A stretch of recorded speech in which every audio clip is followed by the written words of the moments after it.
Greetings, beautiful nerds! Welcome to our next session of our new mini-series, Our Flag Means Doom, exploring the homebrew world of Odromia from a different perspective. I am excited to continue this journey with this group of adventurers as they try to make their way in the world, by hook or by crook. But who better to introduce themselves than our wonderful cast, starting with Blanche. Hi, I'm Farm Grown Nerd. I'm playing Blanche. Let's go on. Brash Briggs. My name is Andy. I'm on TikTok. You can find me at ValveMag010. That didn't really stick with the format, but it's okay. Hi. Good. Pandora. Hello, I'm Emeromosco_VO on other things and an Emeromama on TikTok, and I play Pandora and Necromancer Extraordinaire. Sparkle, sparkle, sparkle, sparkle, sparkle. Yes. All the sparkles. All the sparkles. And Hatch. Good evening, everybody. I am Seth. I am playing Hatch tonight. And you can find me at Noctopus on TikTok and Knock.topus on Instagram and Threads. And of course, as always, I am your friendly neighborhood dungeon master, Andy, aka Mr.DanDyDM, and I can be found on TikTok, YouTube, Instagram, and on all the other socials. If you happen to come across this episode and you enjoy it, please consider catching some of the previous episodes to see how the crew of the Hair Trigger got to where they are. Also, consider catching some of the other shows that I do with Shadows of Ashkelon and the Survivors of Ashkelon. We do, of course, appreciate all of you who have subscribed and liked and listened and watched. And now that we've got our introductions out of the way, let us dive into our next episode of Our Flag Means Doom. Sweat. Dripping on the back of your neck, Brash, as you find yourself outside of the Silk Sensations. You see before you the beheaded corpse of your fellow Loxodon, the bouncer who you had just spoken with a few minutes ago. You are surrounded with your compatriots. Pandora is to your right. You have Hatch slightly behind and to your left. And then right next to you, you have Blanche. On the ground at your feet is Lady Darcy as she is pushing herself away from a very imposing, evil-looking red dragonborn wearing fairly regal garb with definitely some armor fittings. You can't quite tell. He's wearing a cloak, so you can't really necessarily see like how armored he is, but he is definitely someone, based off of his garb alone, someone of some importance in the city of Brecca. On either side of him, he has two what look to be bronze dragonborn guards and a red dragonborn guard. He is just now stepping over the corpse of the Loxodon bouncer who you had spoken to previously. He looks up at you, says, "All right, Lady Darcy, your time has come. Your time with the Silk Sensations and always getting in my way as I make my way through this city is over. For too long, you have harried my every step, you and your agents within this city. I have powerful friends. I think it would be doing them a favor by dispatching you and getting rid of you lot." he points at the Silk Sensations. Lady Darcy looks up at you, Brash, and you, Blanche. She says, Please, do something, please. What do you choose to do? I'll look down at her. Get behind me. She immediately scurries behind you, just collecting her skirts or her dress and everything, and moves slightly behind you, next to Blanche, or next to Hatch, actually. I don't really know what your deal is, but I've been in this town for maybe an hour, 2. And you may now hold the new record as the biggest piece of shit I've ever met. Technically the second. Didn't we run across that one really big fossilized turd that one time? You're right. The biggest talking piece of shit I've ever met. There it is. At this point, this Dragonborn looks at all of you. So, am I to assume that you lot are throwing in with this one? He points to Lady Darcy. You're to assume I don't take kindly to people being attacked in their own place of work. And I think it's a fair thing to assume that anybody attacking an innocent woman, just working, never did take kindly to cowards. Well, you lot are new to me, haven't seen you before. Who do I have the honor of killing?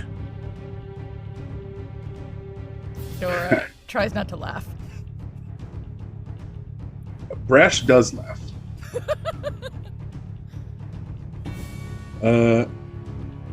That'll be at the corner of Nunya and Business. Oh, good. I love just straight to it then. And he snaps his fingers, and immediately the three other Dragonborn guards immediately move in on you guys. I need everyone to roll for initiative. Bum, bum, bum. I hope I didn't screw this up. Solid middle. 15. Okay. 12 for Hatch. 18 for Brash. I don't like it when this dice does this to me. Oh no. It's okay. It's okay. You're gonna. Oh no, I got a nat 20 plus 6. Oh, you go first, baby. You go first. You didn't want to go first. Is what Blanche, what did you get again? I got a natural 20 plus 6, total 26. 26. That's a crit. 12. 12. I don't Brash? like it. 18. Pandora? 15.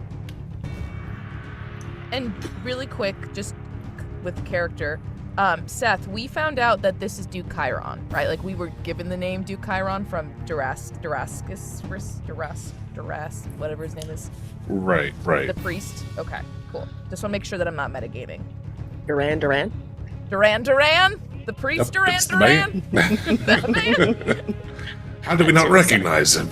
I had to, I'm sorry. Okay. First one up on the initiative order, not surprisingly, is Blanche. Let's get him, Captain. Just kind of push Blanche up there. All 2 foot 2 feet of her, yes. Show him, Captain. Go ahead. No. Go ahead, you go. I am going to do one of my rabbit hops, and unless Brash objects to it, I want to jump onto his shoulder. I will not. This is a maneuver we've practiced many a time. Awesome sauce. So first, bonus action, Hunter's Mark on this thing. On which one?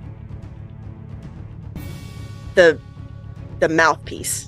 Oh, Duke Chiron. Okay. And it's just... Okay, yeah, no. And then, Okay, so first attack, she's going to pull out her bow and cock an arrow and just let it fly. So you've marked him? Yep. Okay. All right. Go ahead and give me an attack roll. That's a 27 to hit. That hits. Sweet. So for normal damage, that is 6, and then with the Hunter's Mark, where'd it go? Why did it leave? It's another d6. Don't leave me. Max damage, awesome. 12 points of damage total. 12 points of damage. Excellent. That is action, bonus action, and movement. So that's my turn. Wait, no, I get 2 attacks. That's right. Haha. Second one's a 25 to hit. Okay. That also hits. Sweet. That is 10 plus 3, another 13 points. 13 points. Okay. You unleash. First with your hunter's mark, you immediately mark him. As you are marking him, something that you immediately pick up on is that of the 3 guards who are approaching you, one of them, the red one, looks like he is technically like of higher rank than the 2 bronze ones. He is sort of in command, and he's the one who's sort of taking the lead on approaching you. Duke Chiron, you mark him with your spell, and from Brash's shoulder, you unleash 2 arrows that immediately go, and one pierces into his armor, and then the other one finds purchase directly in his shoulder. And so there's a spray of blood that goes onto the ground, and you hear him and he grasps his shoulder and like rips the arrow out and just looks at you and holds it up at you in your direction. Does that complete your turn? That ends my turn. Okay. That brings up guard number 1. He doesn't have a name. Guard number 1, he runs up at you, Brash, and first he sees the Harangon on your shoulder, and it's just like, it's too high. So he's going to go for you, and so he is going to roll to attack. That's a 7. He misses. Really, pal. That's 8. He misses. Okay. That completes his turn. Come on, son. That is the next guard. The next guard. That's a 6. He misses. Oh, okay. So that is a 19 to hit. That hits, yeah. Okay. And that is 1d6 plus 1. That is 6 points of piercing damage. Gotcha. He quickly tries to stab at you, and you surprising alacrity just sort of put yourself to one side. But the second he just slashes up across and comes in directly at your arm, right where the treble note on your arm is, and he gets you right into the tattoo, and he just sort of yanks the blade out, and just blood starts to pour from your arm. He seems to be very pleased with himself, with a slight chuckle. That brings up you.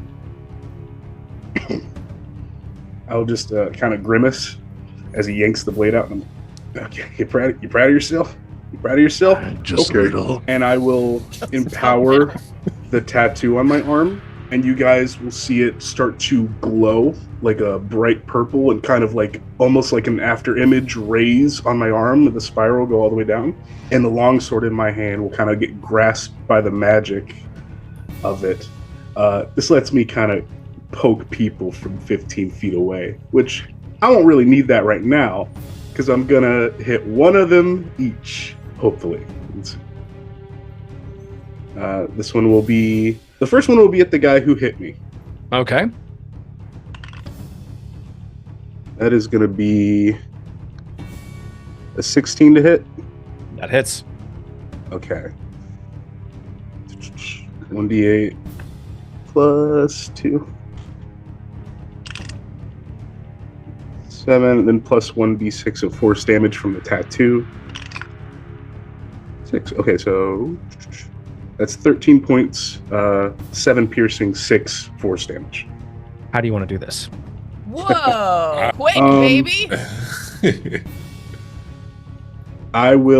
You'll see him kind of raise up his arm and do a flourish, and the blade connected to this weird mythical looking almost string of bar notes and lines will kind of swirl above him and then whip really fast across the chest of that guy. And then as I turned to the other, I'll say, now let's think about this nice and hard. You know? And I'll actually, if I may, hold off on my second attack to see what he does. I would like actually for you to give me an intimidation check. Yeah. Okay. Certainly with advantage.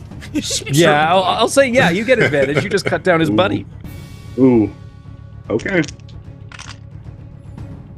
That is a 22.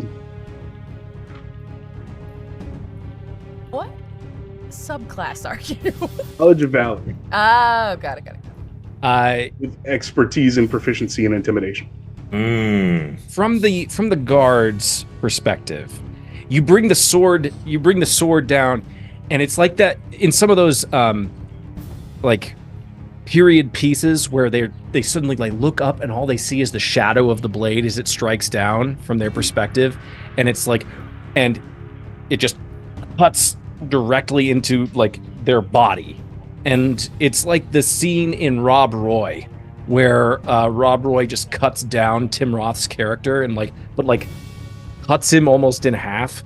This guard just sort of like stumbles and just completely like falls in pieces.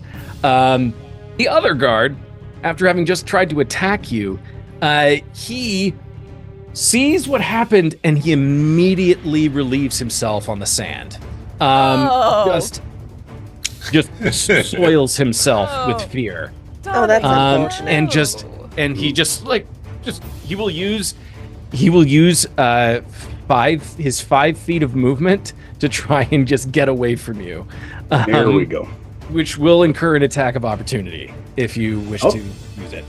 I can't tell if this is going to bite me in the butt, but I will hold off on it. I will not. Okay. He moves out of range of you. He's sort of like cowering in fear. That brings up the captain of this Dragonborn guard. The Dragonborn guard sees this guard like try to retreat from you in fear, and he turns, and the Dragonborn guard, that is a nat 20. That's fun. Oh. Anyone have any healing spells on them? I don't. I have healing word. The Dragonborn captain, seeing his guard retreat from you, turns. You don't see it happen. It's too fast. He immediately, with his blade, which almost resembles like a katana of sorts, and the guard's head rolls down on the ground. These guards are not meant to ever retreat from anyone.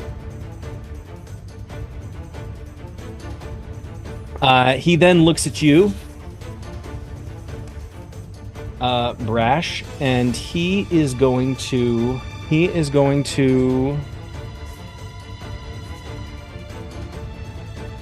I need you to make a wisdom save for me.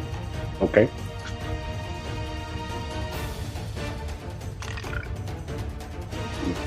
It's a 9.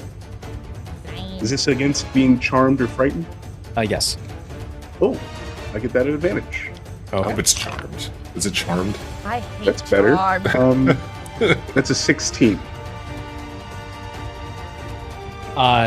As you see the guard's head fall onto the ground and his body just immediately topple over, you see this red dragonborn pull himself to his full height, bring his blade to center, and look directly at you, Brash. And he begins to, with his blade, create a hypnotic pattern effect that momentarily you feel slightly weakened, like maybe I don't want to. Feeling very tired, Captain. I don't want to. And then you just like sort of, it's like you shake it off and you sort of like refocus yourself. That will complete his turn. That will bring up Pandora with Hatch on deck. She's going to just heave a sigh and go, "You know, darling," calling out to the Duke. Royalty and dukes are supposed to keep that subterfuge. You know, the killing is supposed to be done behind closed doors. It's a bit improper to do it in daylight. But if this is how you do it, that's fine. How far away is the corpse, the beheaded Minotaur, from me? The beheaded Minotaur is, he's about 15 feet away from you. Okay, can I do I have to go through anyone to get to it? Yes, you would have. You would have to go pretty much next to the Dragonborn captain, The caster, right? the one who just tried to hypnotize Brash. Okay, Pandora, you are 15 feet away from the corpse of the Minotaur, which is pretty close to. It's within 5 feet of the captain. Oh, in that case, she's gonna go. But really, a lady should not partake in such delicate matters. Goodbye, all. And she's gonna cast invisibility. And with invisibility, she's going to move closer to the corpse. Okay. I feel like Blanche is doing something in our DMs. I was gonna say, if there's any shot. Anytime I see Dandy type, I go, where is she going now? I was gonna be like, Brash is like, did she just fucking ditch us? You say that immediately. I need to. Okay, so before you, are you trying to hide while you're invisible? Well, I'm trying. Basically, she's trying to get to the corpse. She can't like just walk up to the corpse because the captain's right there. So basically, she's doing a little show where she's like, "I'm gonna leave, bye," and she's using her invisibility so that she can sneak up to the corpse. Okay. Okay. All right. As you, so you move, you get right up to the corpse. Okay. Okay, then I'm gonna wait because I can't. I've already cast my spell. So yeah, she'll just prepare her spell book. That's her. Okay. That will bring up Hatch. Okay, fighting it is then, I guess. I'm going to draw my greatsword, and as a bonus action, as I'm drawing it over my shoulder, I'm going to have it cut my shoulder a little bit. And I'm going to take 1d4 necrotic damage. That'll be 2 damage to invoke my, what is it called? My Crimson Rite of the Storm, so that all of my attacks do 1d4 lightning damage. Okay. All right. And then, so I'll have that going. And then, how clustered would you say the remaining survivor group is? So 10 feet behind the captain is about 15 feet away from you, and then 10 feet behind him is Duke Chiron. Oh, okay, cool. I'm going to stand right in front of the captain, and then I'm going to do my lightning breath. You run up on him with his. Okay. All right. I'm going to run right in front of him. I'm going to shoot a 30-foot cone. Was it a 30-foot cone? Bitch. What was it? Bitch. Yeah, it's a cone. Yeah, Yeah. It's a 30-foot cone. Am I in the fucking line of fire? No. Oh, 'cause are Okay, you? good. No, you're good. off to the side. Okay, you're off good. to the side. Yeah, I was like, No, it flares out. Sorry. Yeah, you're fine. I don't think. I mean, Fireball? honestly though, like Hatch wouldn't be able to see you even if he wasn't. You wouldn't even trying to, know. so- You wouldn't even know. so yeah, he's got they both would need to make a DC 12 dex save or take half of only 5 damage. Duke Chiron rolls a 14 plus. All right, that is a 17 for Duke Chiron. That is a nat 1 for the captain. Yo. Ray, so he takes all of 5 damage, and Duke Chiron takes 2 damage. I'll say just because it's a nat 1, I'll say add a die to your damage for that roll, and you're Another right up in D6. his face. Blessed be the mercy. Gets another 1 point of damage.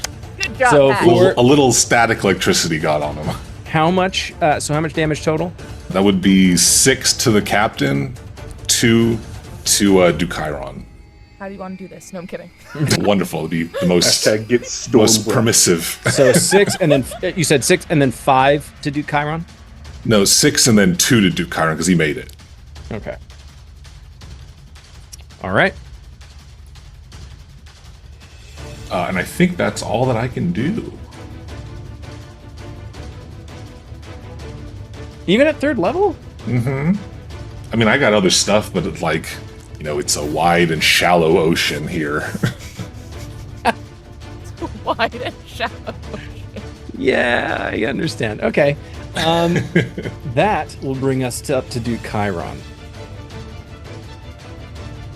Duke Chiron, having taken the 2 arrows, and then watched as his captain, rightfully so, cut down the coward guard, but then watched Brash take out the other guard, seeing his 2 bronze dragonborn guardsmen fall in this moment.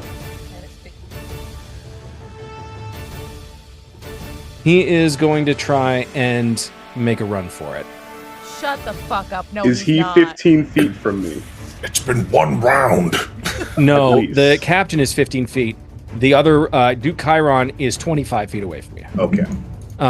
Yeah, he's going to try and make a run for it. He's going to turn tail and literally, he is going to book it, his full movement, up the road and then down an alley.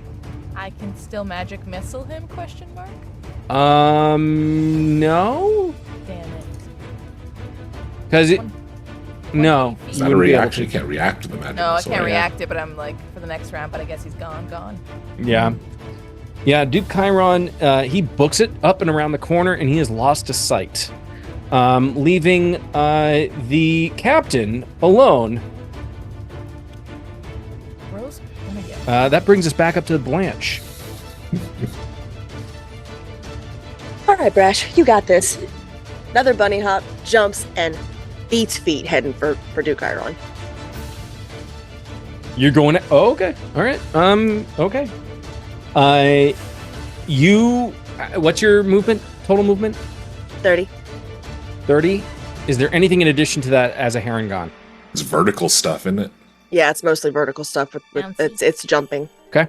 I mean, I can dash, and that makes it 60. Okay. You book 30 feet, which brings you just within 5 feet of Duke Chiron as he has made his turn around the corner. You're moving your top speed, and he doesn't necessarily see you coming. He sort of hears your your... He hears... toe beans. Song unlocked? Yeah, he hears you just right behind him. Okay, so I have line of sight on him then, without Oh, yes. dashing. You have line of sight. Cool, because I got 150 yards of range with this thing. I'm gonna pop twice again. Okay. That's another 26 to hit. Max damage of 11. I've still got him That's- hunter's marked, so that's 16 points of damage for the first hit. Mm-hmm. That's a 22 for the next. I have never had an AI dice be this nice to me. What is going on tonight? You gotta jinx it. I know. 9 plus 4, 13 points of damage for the second one. 13. Oh, come on now. Where are you going? The party's just getting started. Okay. And that completes your turn. That brings up Brash. It's your turn. Should have made good decisions for him. Started head in like this, and I will whip a couple attacks. So there are no guardsmen left. There's the captain, and then there's the there's Duke Chiron, who's booked You it. already run. Okay, so we only got Yeah. one So the one remaining is the captain of the guard. captain. Got it. Both of my attacks are going to be on him. Sorry, my microphone changed randomly. I'll fix No, it you're in a fine. second. But in the meantime, one attack. I can't read. This is 21 to hit. 21 hits. Yep. And I'll just 19 to hit. Yep, hits. Okay.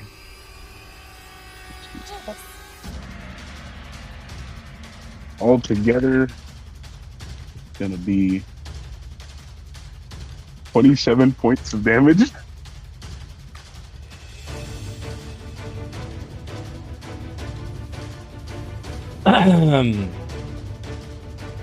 Eat him. Okay. Just a little bit. 27 points of damage. Yeah, he takes it.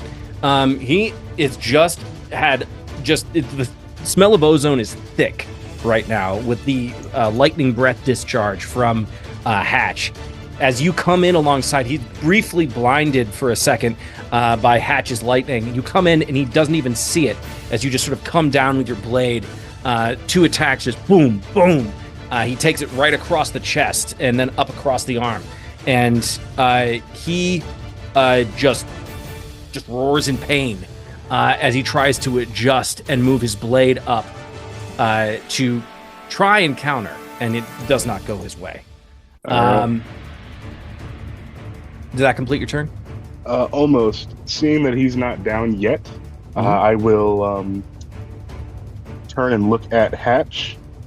And I'll say, all right, time to really make yourself a part of this crew. And I'll give him like a finger gun and a wink. I will cast inspiration. Or not cast it, but I will give him inspiration. Okay, bardically inspiring Hatch. Bardic. And I have combat inspiration, so you get to add, it's a D8, you get to add a D8 to damage dice. Or if you so choose to, you could roll it and add it to your AC for an attack that you're about to take. 1d8 for damage or AC. Or you could just use it as like normal inspiration. Heck yeah, thank you, Cap. First mate. Holy shit! I appreciate the notion, but just show them what you're made of. Another coup! Another mutiny! Another mutiny! I was talking to the other crew. Seemed to like mutinies a whole lot. Coming around on them. We could do a mutiny every session. That would be great. It just changes from... It's a routine monthly thing. Yeah. It's the film clacker. It's mutiny number 7. That will bring up the captain. The captain, having just taken that damage, he is trying to decide in this moment he's trying to decide in this moment if he should run or try and take you both on. He is going to stand his ground. He is going to... Does a 19 hit, Brash? Yes, it does. Okay. Does a 16 hit? Yes, it does. And Hatch, what is your AC? 15. Okay. All right. That misses. All right. As he takes the damage, or as he takes the strikes from you, Brash, he briefly assesses and determines that you are the bigger threat in this moment. And he brings his blade to bear on you and sort of reorients himself and then flicks the blade down. And then suddenly, it's like, from your perspective, suddenly his eyes fill your field of vision and they burn with intense fire. And suddenly you feel this flame within your mind. And you take, there were 2 attacks that hit. That is 9 points of damage on the first, and 12 points of damage on the second, all of which are psychic damage. Oh, that's nothing. Hatch says.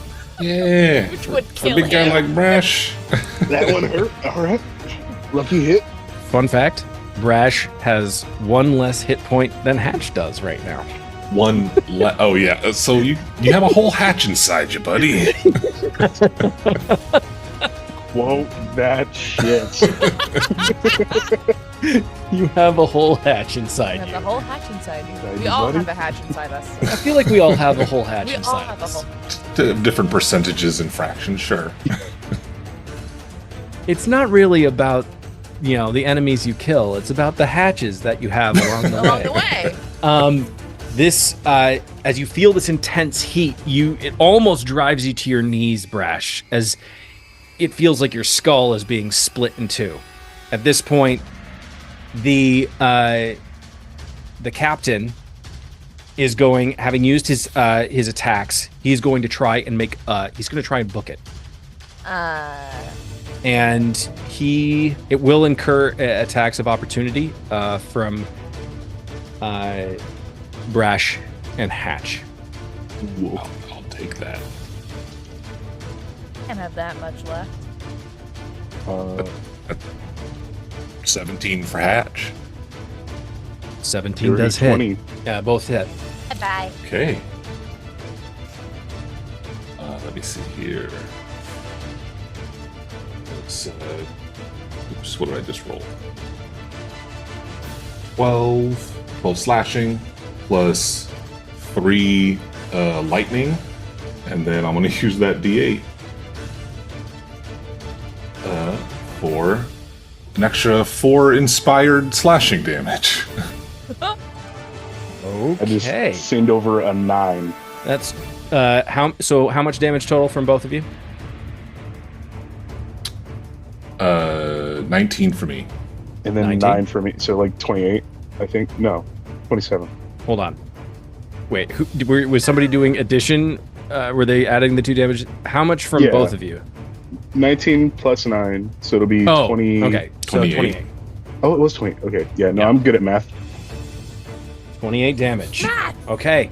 You both, as he turns, he sort of like diverts your blades away from him, away from any vital organs, and it slashes into his back and across his armored shoulder. Both of them find purchase, and they immediately, like, black blood immediately just spews across the ground. But he does manage to break free and starts to run in the opposite direction, away from the direction that Duke Chiron ran. He begins to run even further into the Rainbow Crown. As he does, though, as he runs his full 30, he does run by you, Pandora, and you're up next. With Hatch on deck. So it takes a minute for me to animate dead. So I don't have that time right now. So I think what she's gonna do instead. How is he looking, by the way? He looks like his left arm is barely hanging on to his body. Okay, this is for flavor then. She's going to, so by casting another spell, she comes out of invisibility. I believe this is touch-based. Let me see real quick. The touch, yep. She's going to, can we say for flavor worth that she can come up behind him? Okay. She's gonna grab him by his throat from behind and cast. Grab him by the neck, okay. And cast, yep, from behind, and cast Vampiric Touch. And she's going to lean down into his, because how tall is he? He's taller than her, right? Yes. A little taller. So she's going to lean up and whisper into his ear, "Don't go. We've only just met." Okay. And that's for me. Poison ivy. With the spell hit DC. So I roll, I believe. Let me see. Yep, touch. Make a melee spell attack against a creature within my reach. So I will roll. There's a 16 hit. No, it misses! No! No, it's okay. Let me see if I have any mods. I don't think I do. We're all like, please, this is too cool. Please, it's too fucking cool, bro! Just yell at, just come on, dude, let it happen. Come on. No, I'm kidding. No, That's I right. mean... That's right. Call for your mama. Go to sleep, go to sleep. Because that would bump it up to 17? A 17 hits. Hey! Wand! Thanks, wands. So that is going to be the 3d6 necrotic, which will be 7 points of necrotic damage. And then I would technically gain 4, but... Okay. 7 points necrotic. What kind of effect does this take when you like have your wand in your hand and you've also like grasped him by the neck? So she definitely is like gently tracing the wand up the broken arm, right? Gently tracing it up the broken arm. And as her hand clutches around his throat, her lovely long painted nails dig into his throat where the veins would connect, and you start to see his veins turn black underneath his red skin as she slowly leeches life force from him.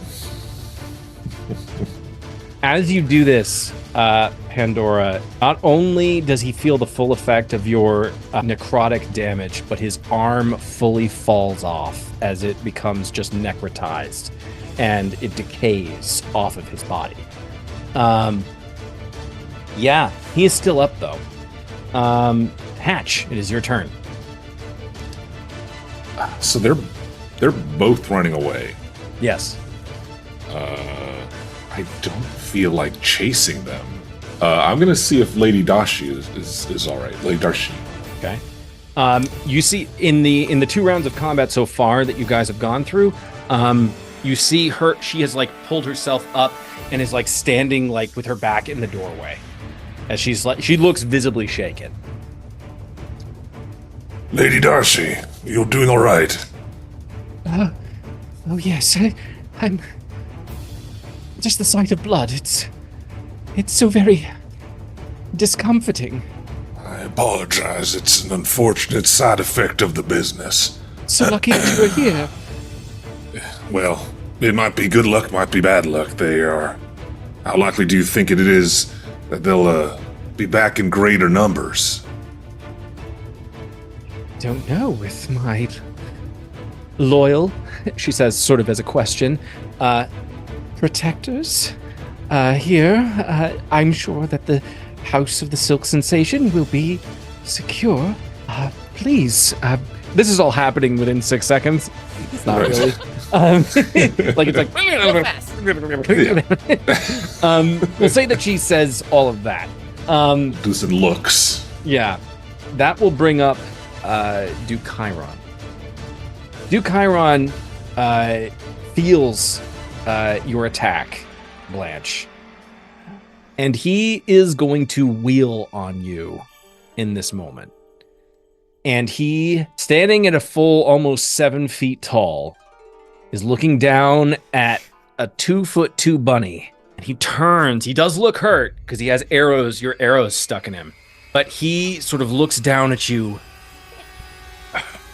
brings himself almost to like a full inch higher as he just rears back and he is going to use heat breath on you. That is a 30-foot cone. Each creature in that area must make a DC 14 Constitution saving throw. Oh, it's not a dex. Constitution? Why Constitution? That's what it Son of a says. bitch. Dex! It doesn't say why not. That is I weird. have lucky footwork. I have a thing for that. Oh, natural 20. Dragonborn, Oh, she's fine. It doesn't matter. Dragonborn exhales a wave of intense heat in a 30-foot cone. Each creature in that area must make a Maybe. DC 14 Constitution saving throw. Maybe it's like surviving the heat of a desert kind of thing, rather than Yeah, that's what it is. It's withstanding the heat. you know. Yeah, you can't really jump out of the way of temperature. But Although we all try on our day-to-day. So we'll take half damage on this. But it is still going to be a lot of damage. As he goes to like inhale before this attack, she's, well, this was a harebrained idea. No, not the pun. Yes. Yes, the pun. All of the puns. 7, 14, 21, 22, 26, 29 points of fire damage. 15. So 15. Have like an evasion kind of Do thing? you have any metal objects on you? Her earrings, she's got 2 studs on either ear. She has her necklace that her mom gave her that's on a silver chain. Her what is it? What is this that I have? What is this? My short sword is metal and my arrow tips are metal. Okay, so on the start of your turn, you must make an additional DC 14 Constitution saving throw, or take an additional, and then take an additional 2d8 points of fire damage. And you will have disadvantage on attack rolls until the start of your next turn. Okay. Okay. That will bring Blanche up. All right. So just for flavor, she drops her bow and looks up and goes, "Ah, well, that was uncalled for." And she'll reach into her bag and grab a bit of her moth spider silk or her moth silk, and kind of rub it between her fingers, and again just flick it towards him. And I'm going to cast web. I want to get him stuck. And that is a deck save, DC 10. DC 10? Okay. Get him Yep. stuck. That is a 10. Son of a bitch. I rolled a 10, but then his deck save. Okay, so technically it's a 15. Well, that passes. Damn it. Okay. You cast it, and he sort of like you almost get him, and you almost get like the extremities of his feet. But he quickly moves to the side, and like he breathes this like brief puff of fire, and it burns the spider silk away. Wait, it does? Are you serious? Yes. The webs are flammable. Any 5-foot cube of web exposed to fire burns away in 1 round, dealing 2d4 fire damage to any creature that starts its turn in the fire. Okay, so this isn't technically on him. It's just about to hit him. So he just like... Damn it. So yeah, the spider silk does go up, and it's like... But it's like... It like creates a little bit of a fire between the two of you. That was clever, though. Does that complete your She's turn? ready. She's ready. Do I have anything that's useful? No, he's already hunter's marked. That's the extent of what I can do for now. So yeah, Okay. that's my turn. Brash, that brings you up with Dragonborn Captain on deck. Oh no. Well, yeah, Dragonborn Captain on deck. Okay. How far is he from me now? 30 feet away. So I could get there. Hug. Yes, you could. I'll just run 15 feet closer to him because my tattoo's still up. Okay. So I will get about 15 feet away from him and whip at him a couple more times. Where the hell you think you're going? I ain't finished with you. Attack 1. That's delightful. That is a 24. That will hit. Second attack. It's not as good. That's a 14. That does not. Okay. Just 1. Oh no. Okay, luck's starting to run out now. That is 2 damage. 1 slashing, 1 force. Now we're talking my speed. So 2 points of damage. Yes. He is still up. Yeah. Well, In his life force. can I see Lady Darcy from where I am? From where you are now, no, yeah, you would still be able to. You only move 15 feet away, so yeah, you'd still be able to see. And then is she within 60 feet of me? Yes.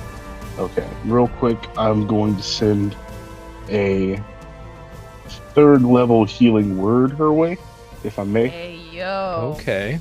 And it's going to be 3d4 plus 2 healing. Okay. As Brash, as you cast this hatch, from your perspective, you're looking and talking to Lady Darcy in this moment. You see the sort of the bruises and like cuts on her arms heal and disappear completely. That's going to be 12 points of healing to Ms. Darcy. Also, just for flavor, correct me on this, Brash. I'm just adding it just for the hell of it. Okay. As each tiny cut is sealed up, there's almost the slightest tiny little note of a violin that just plucks and plays. Yeah, no, absolutely. That brings up that brings up Captain. The Captain. Okay. The Captain is going to wheel on you, Pandora. And he is going to bring his blade up. And he is going to... I need you to give me a wisdom saving throw. I'm not wise. 15. Okay. As he brings his sword to bear on you, suddenly, once again, he sort of... Even though you know that you're 6 foot... What, again? 6'4". You're 6'4". He's slightly taller than you, but he seems to suddenly grow larger and larger. And as he begins to move his blade in an almost a rainbow-like hypnotic pattern through the air, You feel in this moment very tired. And he looks at you and says, kneel. Oh my god, I'm going to kill him. I will say you fall to one knee and are incapacitated for this round. We'll have the opportunity to make an additional wisdom save the following round. Okay. Go ahead. I was just going to say question, because with Vampiric Touch, the spell is still up for 1 minute, and it's concentration. So would it technically still be active? Yeah, but you're not touching him anymore, right? It says, range self, the touch of my shadow, blah, blah, blah, blah. On a hit, the target takes and you regain hit points. Until the spell ends, you can make the attack again on each of your turns as an action. Right, but it is still a touch attack. Melee spell attack. Yeah. So, I guess so. Yeah. Yeah. So he moves away. He sees Brash coming at him. He also sees Hatch behind that. And he is going to very weakly, sort of stumbling backward, he is going to pass his... Actually, wait a minute. He can't. He is going to, with his mouth, or with his chin rather, he's going to tap what looks to be an amulet that's sort of woven around this glove that he wears. And suddenly he flickers like a mirage. And he is gone. That will bring up, as he leaves though, Lady Pandora, Necromancer Extraordinaire, you feel the spell drop. And suddenly it's like you're sort of shook out of it. She actually, as soon as it breaks, you see her kind of lunge like a wild animal at his disappearing form. Okay. Obviously she doesn't make it, but that's just for flavor.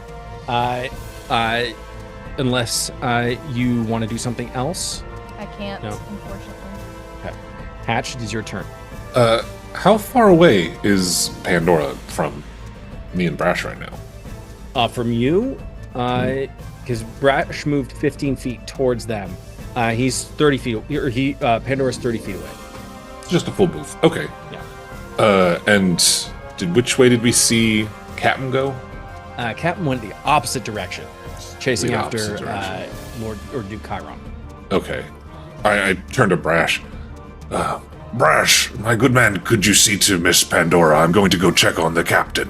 All right, be careful. And I will. I'm gonna dash. I'm gonna full dash to try and catch up with Blanche. You are able to. You come around the corner, and you see the after effects of the flame as the entire alleyway is sort of just flames just popping up everywhere. Everything is on fire. On the ground in front of you, you do see a very singed looking Captain Blanche. Funny. And you see standing very dominantly above is a very angry Duke Chiron. I just look up. I look up to him and I go, this doesn't end well for you, right? I don't know. You see where I'm standing? He then he looks at you and he really analyzes you. We could use another one like you. One of your kind. Throwing into a lot with them. That's beneath you, brother. Do not call me brother. I'd say in like the deepest undertone. I was gonna say.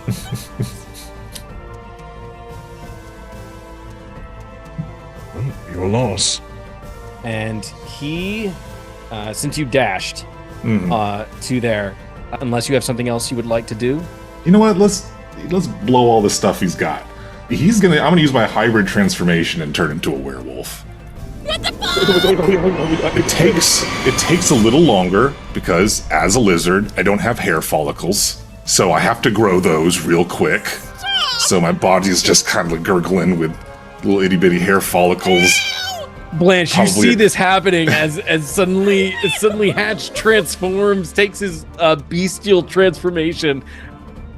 Oh my god. Well, that's Probably a hair couple raising. ingrown hairs there. Bro. That's hair raising. That's hair. I like stop the transformation like halfway in, like, Captain, really? Keep going. Now's not the time. Suddenly, before Duke Chiron and Captain Blanche is a very imposing, slightly blue, patchy furred werewolf. Not the best werewolf you've ever seen. Like, you've seen better werewolves, but definitely still a scary one. Duke Chiron looks at you with amazement at first. This is very interesting. Oh, this is something I thought I'd seen everything. But I have to tell my friends about you. This might be something they'd be interested in. Well, anyway. Ta-ta. And he hits this Not amulet. another one. How dare on you his make me glove waste that? that looks very much like some kind of sigil, like a family crest. And he bamps and is gone. I swing at the open air with both claws. Okay. Curse profusely. I aim at his junk as an arrow goes straight through the space where he just left. That will bring us to out of combat. What do you choose to do now? Captain, are you all right? I've got split hairs all over me. I can't believe this nonsense. Yes, I don't know how you mammals are able to handle having so much hair. This is disgusting. And I exit the form and just slough all that off. Nasty. Now that's very interesting. When did you pick that up? All part of the job. Nicely done. And she'll kind of do like a little hop, hold up for a high five, and pray you get to it before she drops back down. I have to like lower my hand down to like my knee. Well, you jump pretty high. Go up to the chest. We're good. Well, how's everybody else? How's Brash? How's Pandora? I think they have things handled. I worry that Pandora might be out of sorts, but nothing a good talking to won't fix, I think. We'll actually start with you, Brash. Brash, as you see the captain suddenly disappear from in front of Pandora, you see Pandora just almost manically, animalistically, like lunge for the captain as he just sort of backs away and just shimmers and is gone. Pandora, as you are lying on the ground, what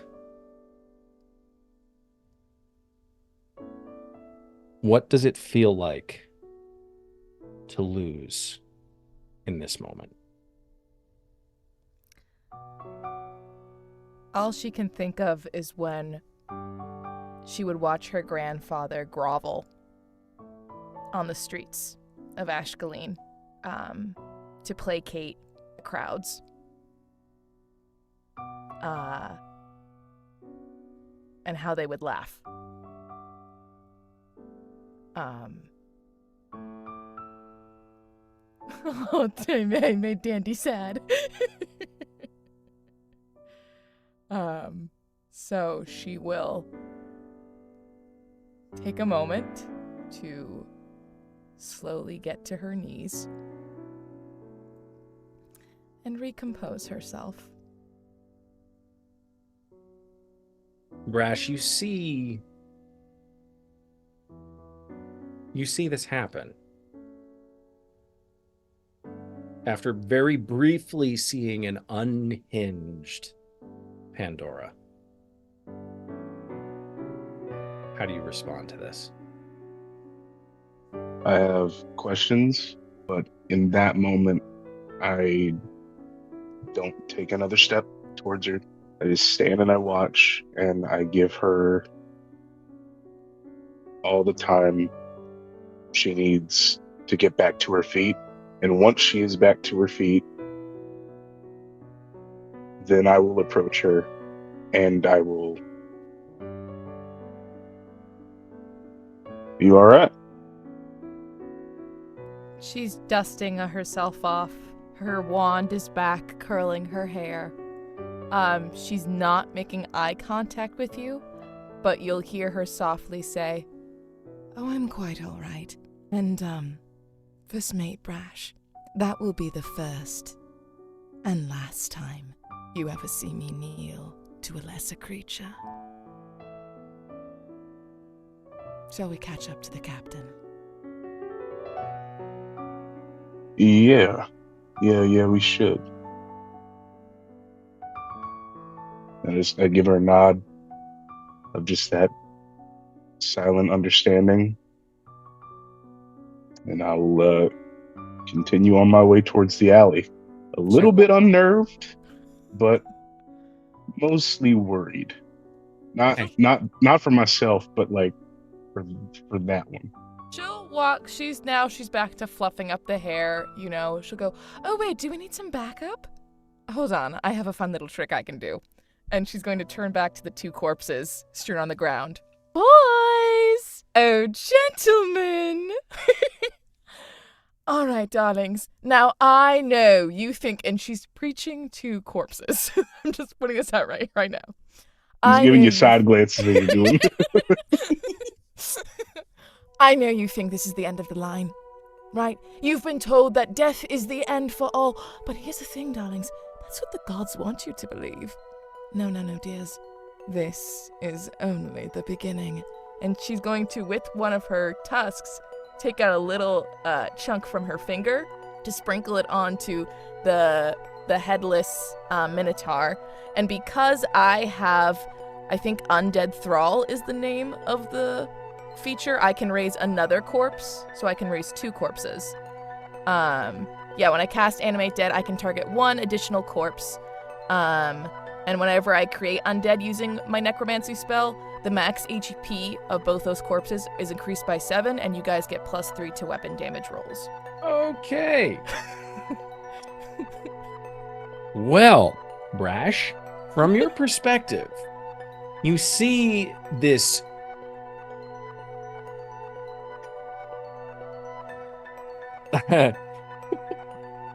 you see this person who was very briefly unhinged suddenly very composed and serious in this moment.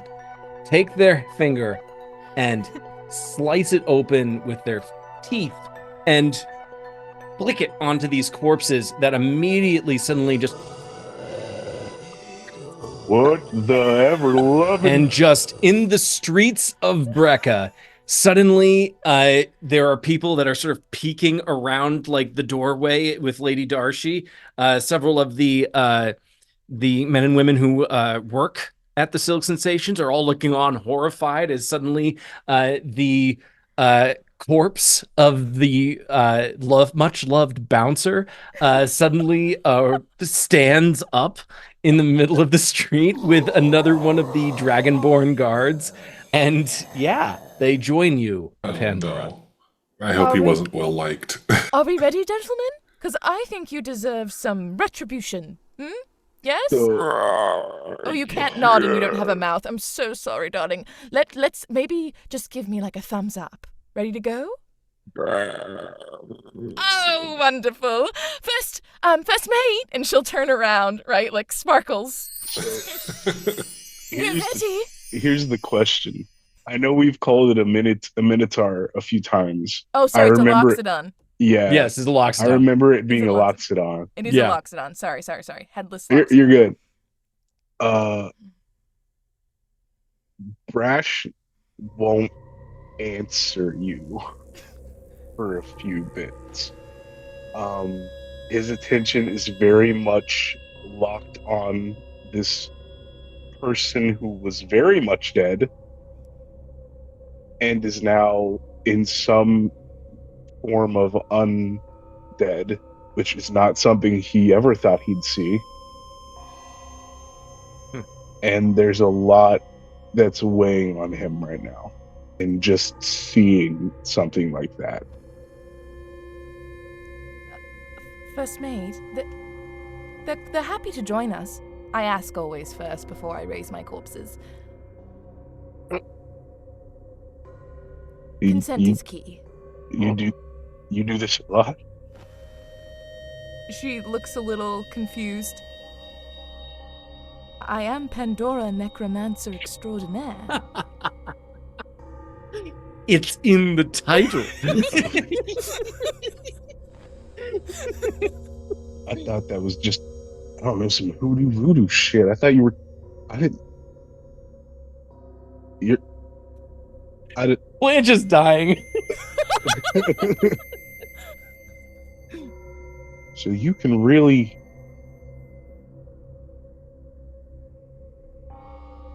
I got a lot to think about. Careful, because she starts to see the wheels turning. Careful. Right. So they're gonna hang with us. Mm-hmm. They're not gonna bite. I don't know how this works. Do they bite us or are they gonna? Oh my god, gentlemen!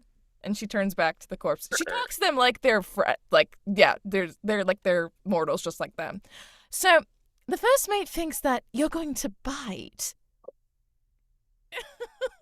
She giggles. But no, of course they don't bite. They're here for a second chance. Right, gentlemen? She does the duck face back. He's trying to do number two, like two. I unintentionally threw up a peace sign.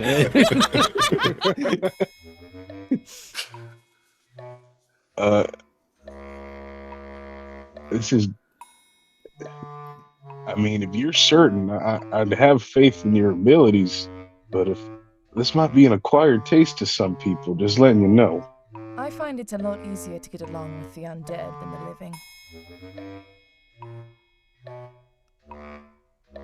But I understand. Okay, all right. Is Hatch still here? Hatch is with the captain. Oh no, he's with the captain. I just peace out. Can't wait to come back. He's like, Oh God. all right. Tell him to come on then, and I'm gonna turn and I'm gonna start making my way to the alley, and I'm gonna whisper under my breath, "What the fuck?" You heard the first mate, gentlemen. It's time to move out. I hear their shambling bones behind me. And she's strutting. Like she's got her own little posse. It's the Regina George moment. Thankfully, they don't look like full zombie, but they are dead. Yeah. So I'm picturing the bellhops from Hotel Transylvania. That's what I'm picturing. yeah, that works. I'll do that. I'll take that. I mean, the Loxodon is fully headless, right? There's no. Just a shambling, almost 7 foot tall corpse, headless. Yeah, that's scary. Blood slowly oozing out. Yeah. You know, one time I went to get myself an enchanted ring, and she's just started gossiping. Mm-hmm. And the seller, and she's talking to all of you. She's talking to the corpses as well as the first mate. And the seller tried to sell it to me for 5 platinum. I told them that's ridiculous. 5 platinum, surely, Yep. right? What do you think? She says back to her friend. That's what I think. Can we be here, please? Well, you guys have been walking and talking this entire time. We're Okay. I didn't realize we had already. You finally come around the corner, and you see the fires in the alley have completely died down at this point, leaving. Now you've reverted back to your natural state, Hatch. Mm-hmm. Okay. Blanche, given that Blanche is the only one who knows anything about what you are able to do.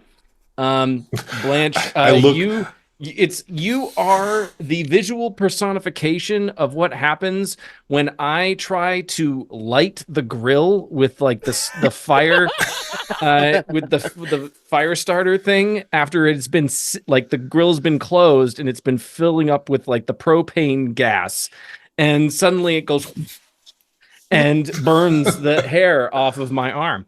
Home Alone 2 be like you're not hairless. You still have hair, but it's just like I know it's singed. Yeah. She's just obsessively cleaning all the burnt hair off because that shit stinks. So as they're walking up, she's just blood. I don't. So she's not even paying attention. I look down at Blanche. Captain, if you could keep this whole werewolf thing to yourself, I don't need to scare or shock the rest of the crew with any kind of surprises. What werewolf thing? Whatever could you be talking about? Thank you very much. Aww. The last thing I want is to scare any of the crew as we like turn the corner. Yeah. About that. As you sort of hear footsteps behind you, Hatch, you suddenly turn and you see a very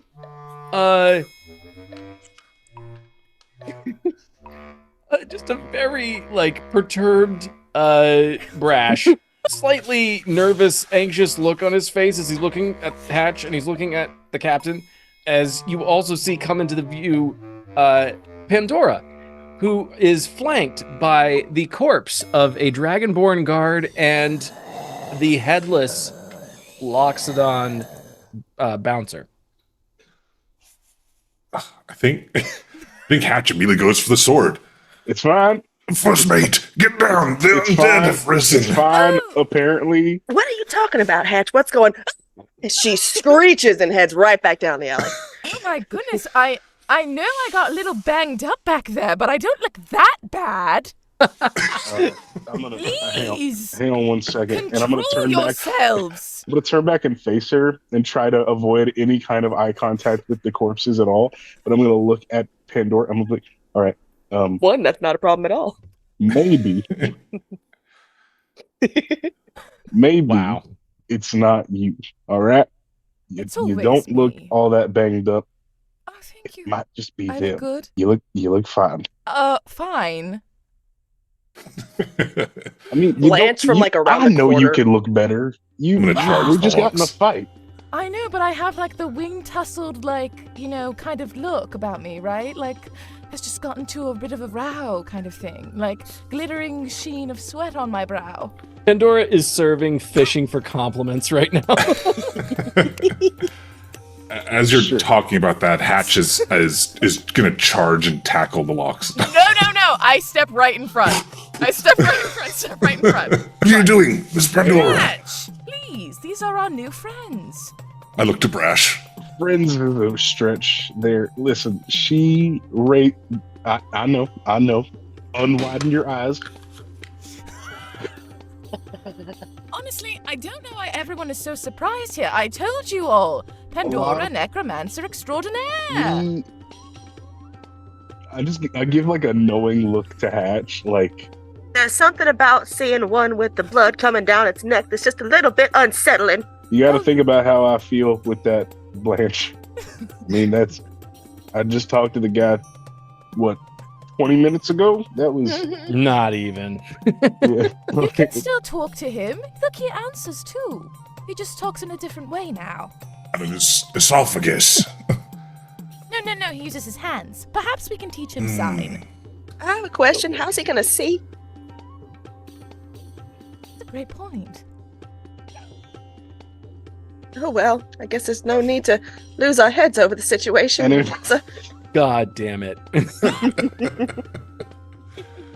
At any rate, apparently they're not unfriendly, and Of I say course that word with a not. question mark.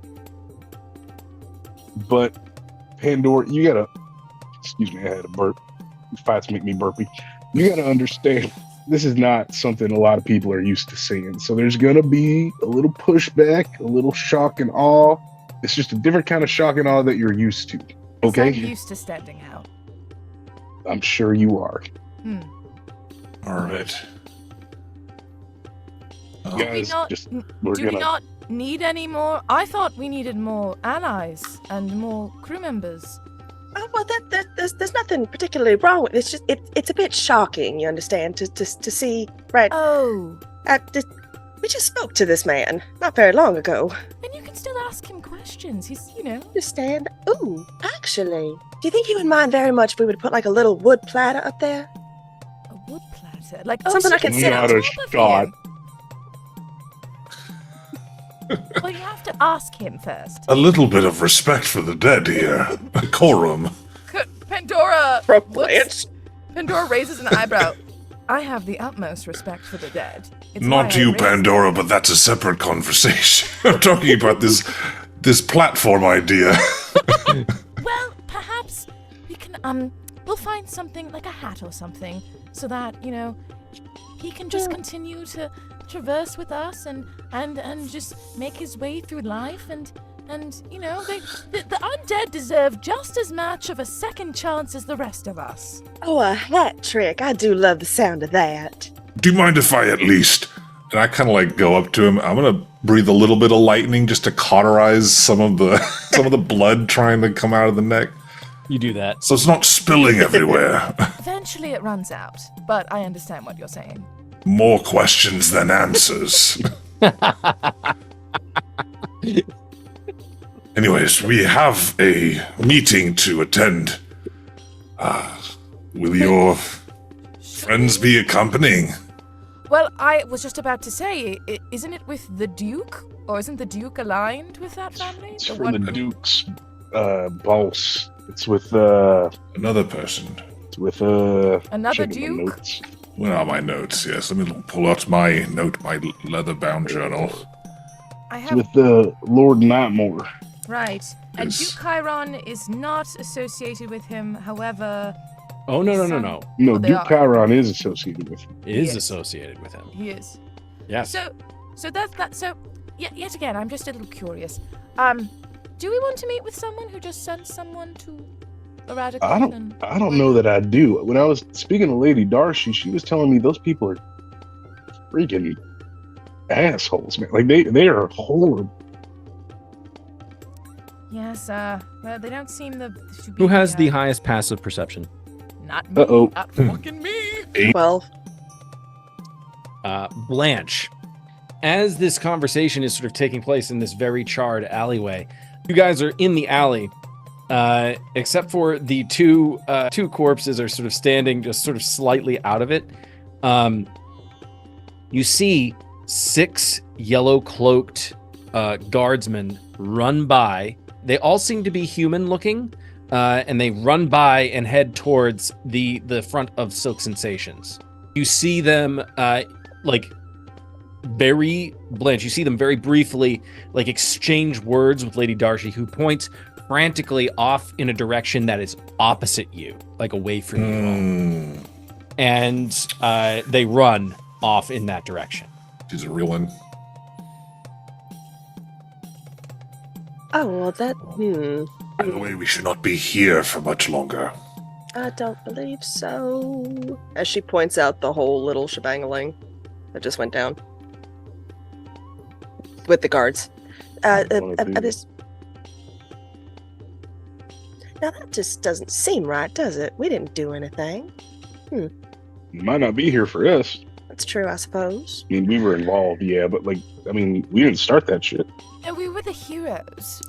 I do not believe it will matter to the guard. We are involved, and that is enough for them to detain us. And that's my Which is not concern. something I believe that pirates care much for. Well, do we have another? Say we were lead? defending ourselves. But Hash is not wrong. Hatch is not wrong. I doubt it'll matter very much to the authority of this city. We were causing trouble in the streets. Will you stop it? We're trying, Captain. That's the problem. Sorry, I keep hearing a door go tick tick tick. So she's trying to get to the cabinets. So let's just go to this next meeting that we have to go to and try to keep a low profile. I think that'll be easier for me than all of you. So we should meet with the guy who tried to kill us? We do not know for certain that he was here to kill. He was not here. Duke Chiron was not here for us. But if he works for Lord Nightmore, I mean, what are the odds that a bunch of newbies in town are going to stand up and honestly do pretty fucking well at dropping their asses and then them not report back to him? He's probably already known about it. Probably. Actually- Captain of the Guards probably already there. Actually, you know what? There was a gentleman. There was a monitor inside. Let's go have a quick chat with him. He had some maps that I'd like to get my hands on. What kind of maps? I'm not sure. I didn't get a very good look at them. Huh. He was asking very particularly and very oddly about whether or not I was a silk trader, though. So, Why? beats me. Do we have the time to do this? It's just a Yes. quick little rabbit hole. I like the sound of maps. Hatch, I gotta be real with you, buddy. I really don't like the sound of trying to go and have a meeting with Lord Nightmore. Well, he's going to learn about our presence here one way or another. Whether we like it or not, at this point, we're going to see him again, whether it be in one shape or form or another. I'd rather it be on our terms than his. But for the time being, the Minotaur is closer. And maps might mean treasure. Yeah, that's why we're here in the first place. I like shiny things. What do you think, boys? She says over her shoulder to the corpses. I know. Do my best not to look. We're all like, nope. Diamonds I are swallowed girl's just a best little friend. bit of bile.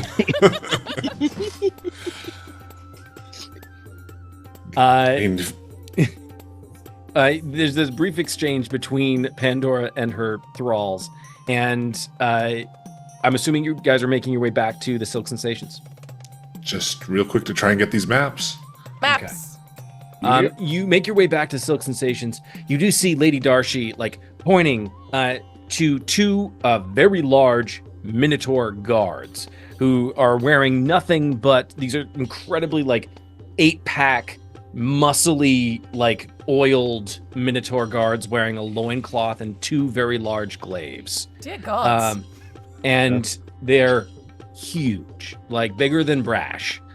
And they are she's yelling orders, and they immediately post up at the main entrance. And as you come back in, she says,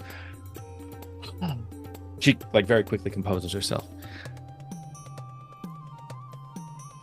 Thank you so much for your aid in that unfortunate squabble. And she then sees the corpse of the bouncer. Oh my. He came back to say hello. What in the nine hells have you done? My darling, I asked if he wanted a second chance, and he has a second chance at life. I'm sorry, are you And she looks very pointedly, almost as if she's looking through you, Pandora. Are you? Gorgeous, stunning, beautiful, drop dead stunning. Yes, I am. Fishing for compliments is very beneath one such as you, darling. But I must say, are you a necromancer? She's going to ignore that comment about fishing for compliments because we don't need a TPK. She's going, not only am I a necromancer, I am Pandora, Necromancer Extraordinaire. Sparkles, sparkle, sparkle, sparkle. She ignores the sparkles completely and says, well, microplastics. Could you please make this, whatever this is, could you make it go away? It is very unsightly. Well then, we shall be outside for when you need us. Come, boys. We shall wait outside. She then turns to you, Hatch, and says, again, thank you for your aid. I do appreciate it. We have rooms upstairs that have been cleaned and prepared for you and for your friends, should you require them. They are gratis on the house. For however long your stay is in Braga. Well, we appreciate that quite a bit, ma'am. We only have a little bit of business left to deal with here for now, but we may take you up on that offer after our business is done. Your large fur-eared friend speaking with Thaddeus a few minutes ago. Is Indeed. he still inside? Yes, Thaddeus, whatever the tumult outside, whatever noise it may have passed up, he does not seem to have been the least bit bothered by it, as he is still very much poring over his manuscripts. Is there any of the expensive bottle left? No. Oh, bro, You down that shit. Lady Dashi, we will only be but a moment. Take whatever time you require. The only thing that I would ask is if your friend decides to join you inside our establishment, I would ask, and I don't think it's a big ask really, for her to leave any kind of her creations outside. I put my hands on both of her shoulders and go, ma'am, I would ask her exactly that same thing myself. We hate this just as much as you do.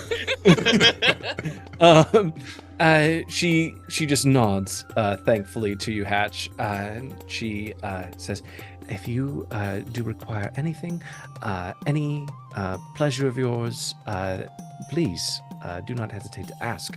You are our guests here. And at that point, she turns and with a flourish of her dress, which is slightly tattered, but still very much the Met Gala, she turns and walks back into the Silk Sensations.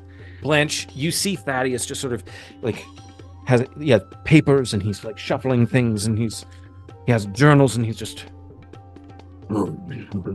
very busy, just sort of like scrawling notes and like turning things just all sorts which ways, almost as if he's like trying to get a different perspective on different maps. She'll kind of get her eyes on him and just double check that he's still where he was when she left, and she'll well, come on, gentlemen, and just kind of happy, obnoxious hop skip her way over there. Thaddeus! Oh, yes. I'm sorry, did I... I'm terrible with names. Did I happen to get yours? You seem to know me. And then he sort of like looks at you, and he sees like all of the burnt fur, and he said, "Oh, good. Oh, are you all Do I right? look fright? I look fright, don't I? Oh dear. Do you need someone to attend to you? I do. No. I'm quite all right. Just a little bit singed. It'll be fine. No What worries, happened? splitting hairs. Well, we just got into a little bit of a heated argument. It's fine. We broke the DM. You're incredible. This is like a talent. This is unbelievable." I've grown up with a lot of dads around my life. I'm It's just like saying. I've heard all of it. We can't escape. But no, I'll be just fine. I just need I just need a slight stab here. I was just curious. Lane, by the way. Oh, yes. What questions do you have? Well, I was more having questions for you. You seem to have something else you wanted to ask of me. You were insisting that I might be something else beside a silk trader. Yes. No, I was interested in asking about whether or not you would be interested in a little bit of work. You seem to be a very... He stares at you, and then at Brash, and then at Hatch. very capable group of people. I am a sage archaeologist, and I work outside of the city limits in the region known as the Candles. And I will say, part of our project that we have going on there, as we uncover the secrets that lie within the ancient wizard towers there, is that the stuff that we find as we find it tends to get pilfered by very light fingers. And so we were looking for perhaps some hired help that would be assisting us in maintaining not only protection on our camp, but also protection of the ancient artifacts that we find deep within the sands. Well, I'm not entirely sure. Gentlemen, what do you think? It certainly does seem like mighty honest, mighty fine work. Any idea? I don't mean to sound crass or get the brass tacks too soon, but You mean how does brash that? tacks? Don't I'm you gonna start. have to I put was on about to say, don't you start. everyone.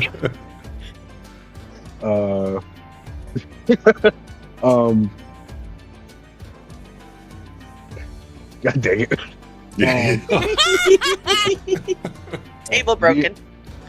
I just out of my head. Do you have any idea what the average is? There like a salary, or do we get paid by commission in terms of what y'all find?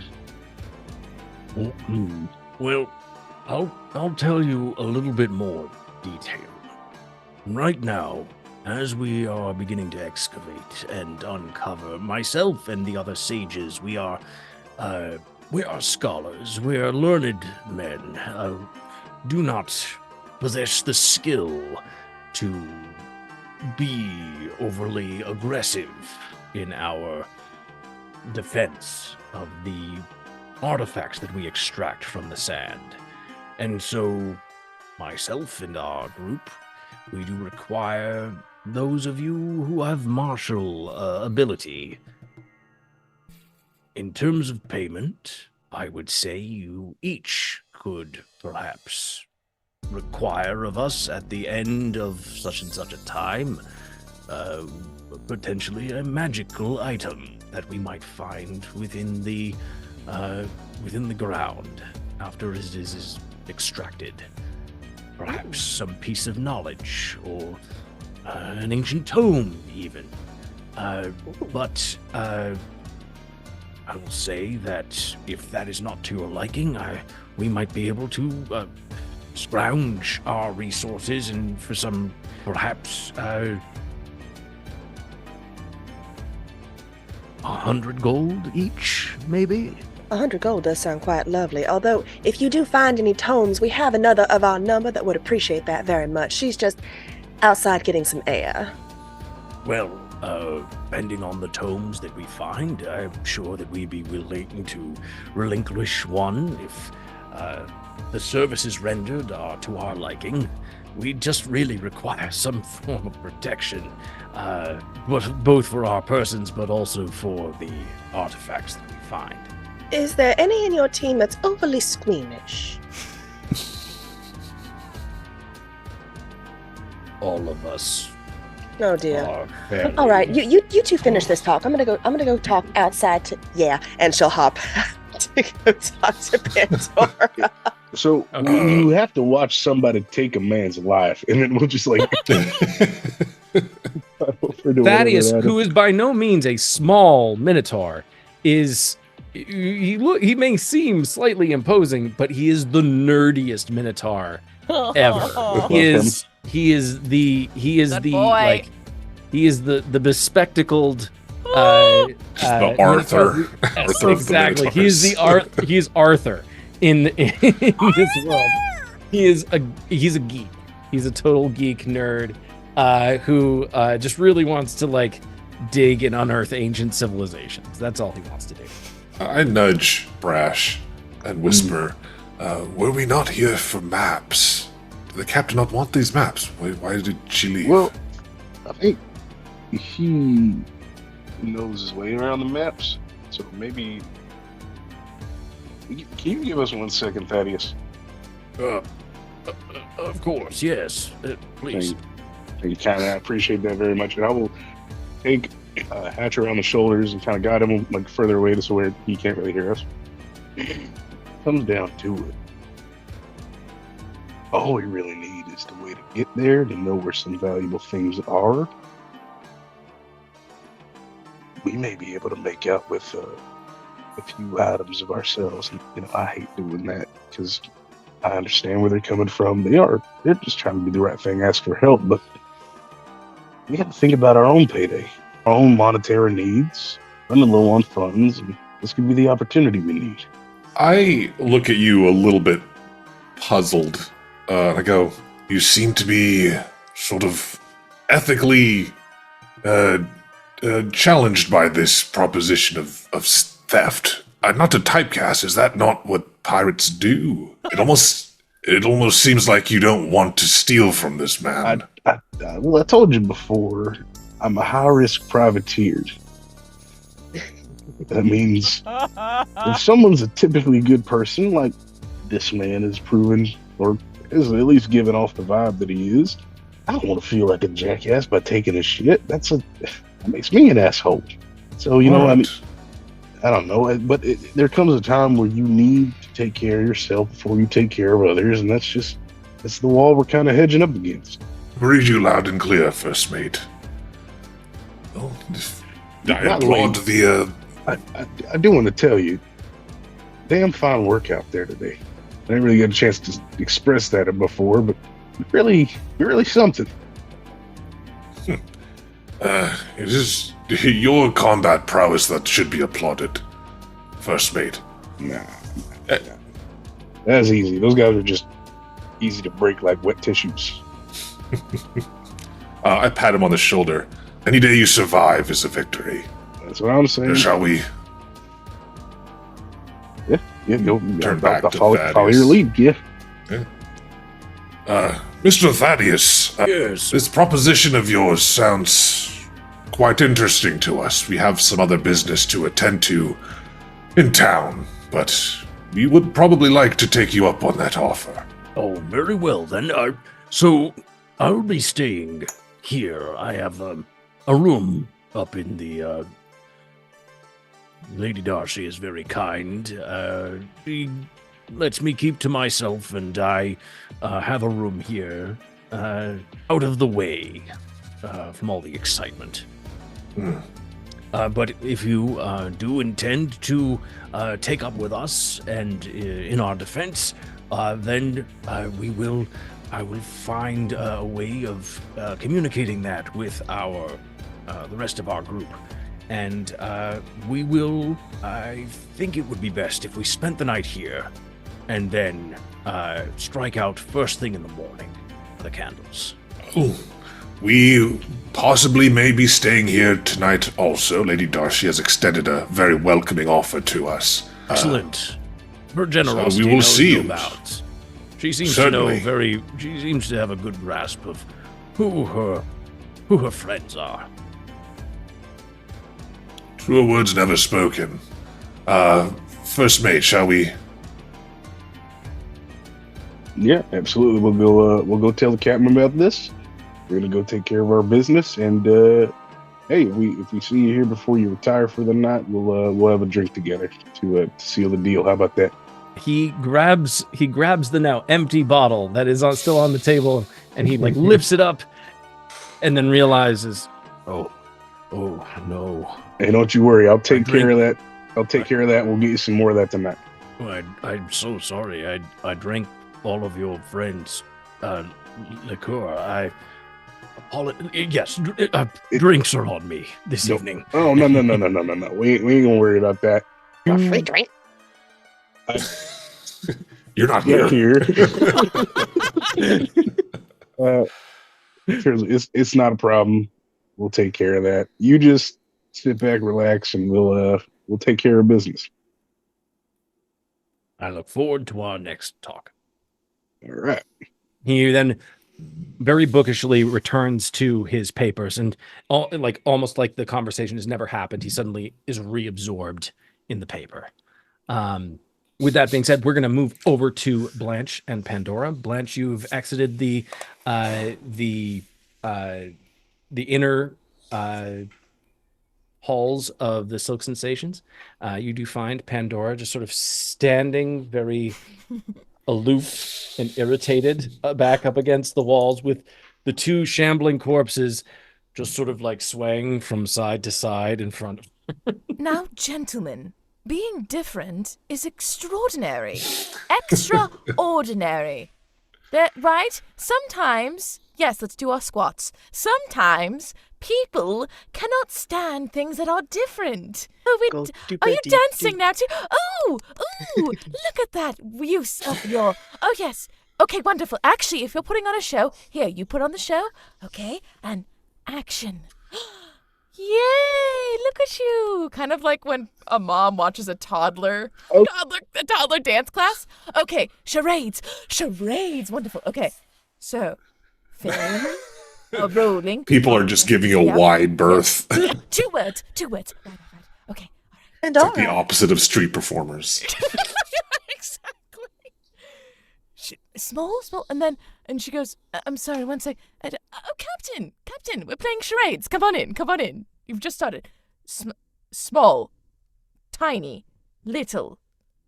No, close, small. Oh. Moan. Yeah, what do you know what he means? He's doing this, but I think he means that I need to get you a pen and paper Less? so you can write something. Less? Roll it back. One word. One word. Small. No.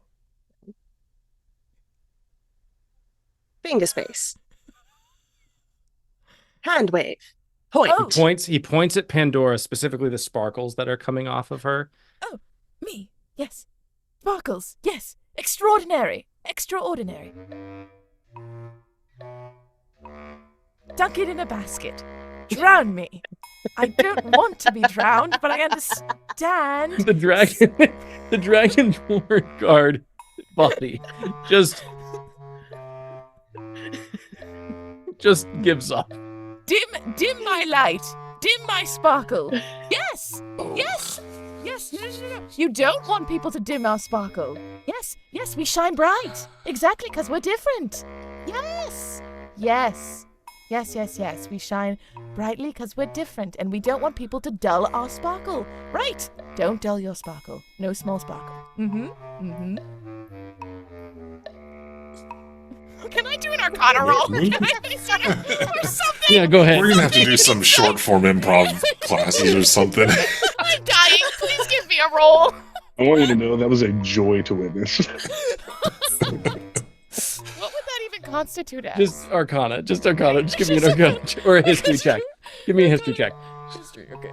Investigation. The Dungeons and Dragons movie just had like a 15-minute charades game. Okay, 15. The answer is The Shining. Oh! The It was Jack Nicholson. First word, short word. Oh, Shortwood. Oh, Shining.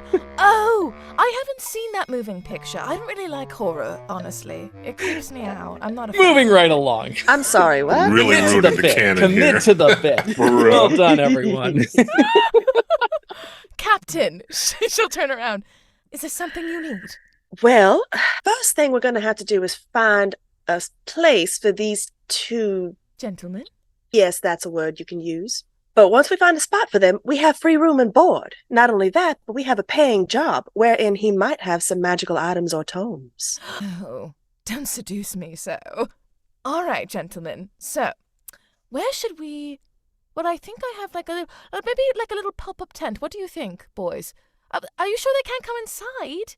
Why should they have to sleep outside? You know, I think it's a little bit of something about the fact that just a few hours ago they were able to order drinks and now they're not. It's a bit unsettling. It's true. You could still order drinks, though, boys, if you wanted to.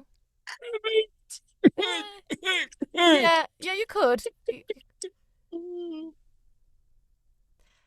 Think of it as a new lease on life.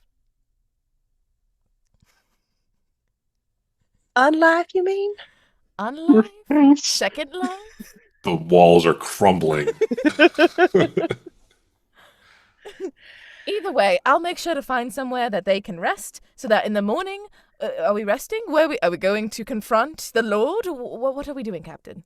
I'm not certain for this very moment. Like I said, we're getting a job offer for the time being, but we do have free room and board available here for saving their asses just now. So, Wonderful. if we can find, I'm sure there's got to be like a stable around here somewhere that we can rent a stable out to.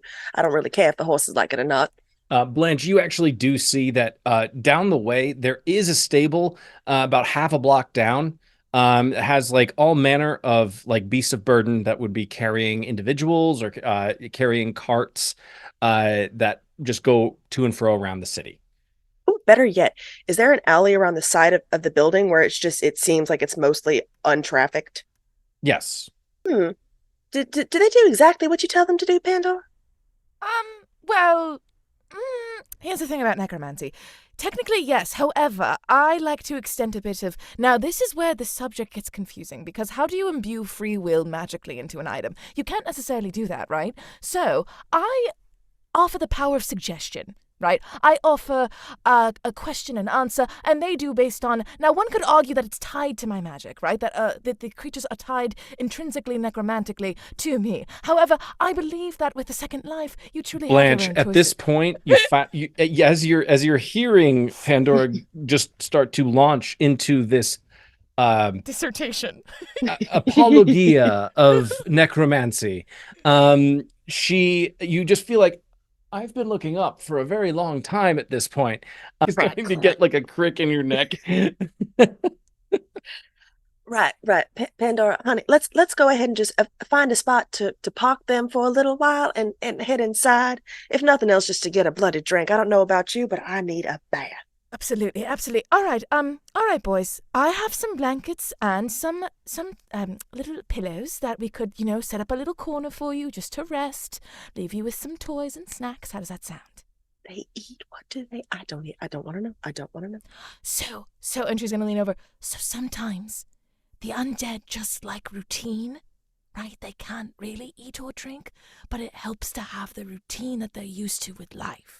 No, I understand that, but what's that one gonna do? Shove it in his esophagus hole? Maybe just hold it, play with it. They're like, Don't worry about it. I'll handle it, Captain. I shall handle it. Come on, boys. Let's go get you set up.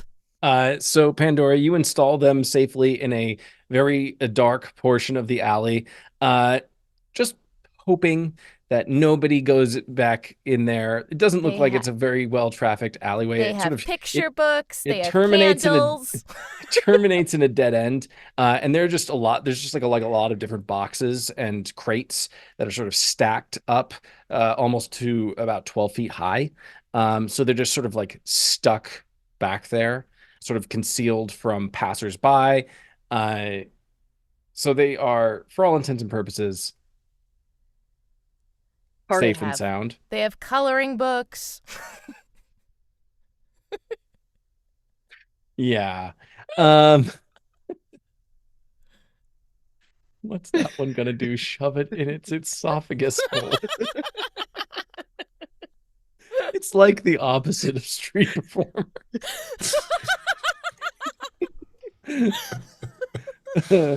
Oh man, they were good ones. I had to memorialize them. Oh, I just love going back and reading these. That's a series of letters.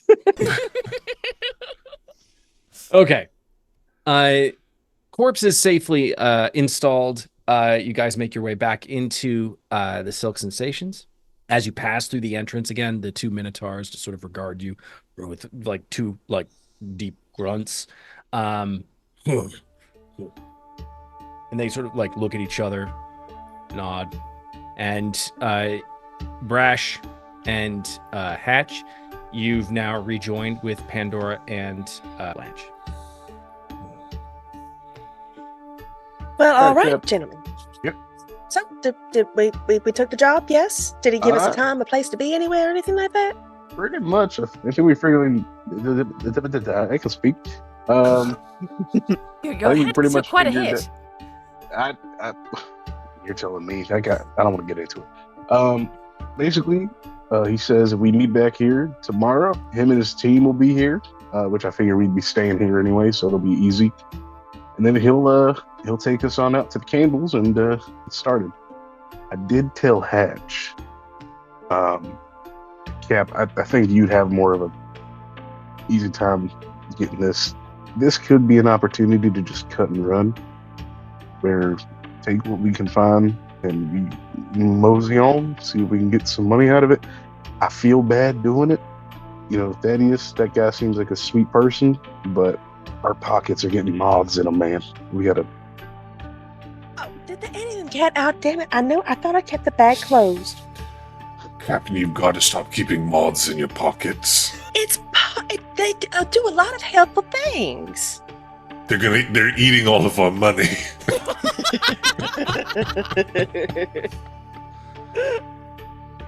See now, Brash, this is exactly why you're my first mate.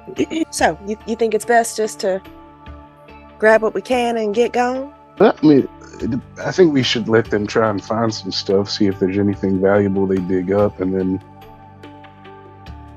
potentially sneakily grab it and go. And we don't stick around to reap the bad rewards. Rabbit and go. That's a good one.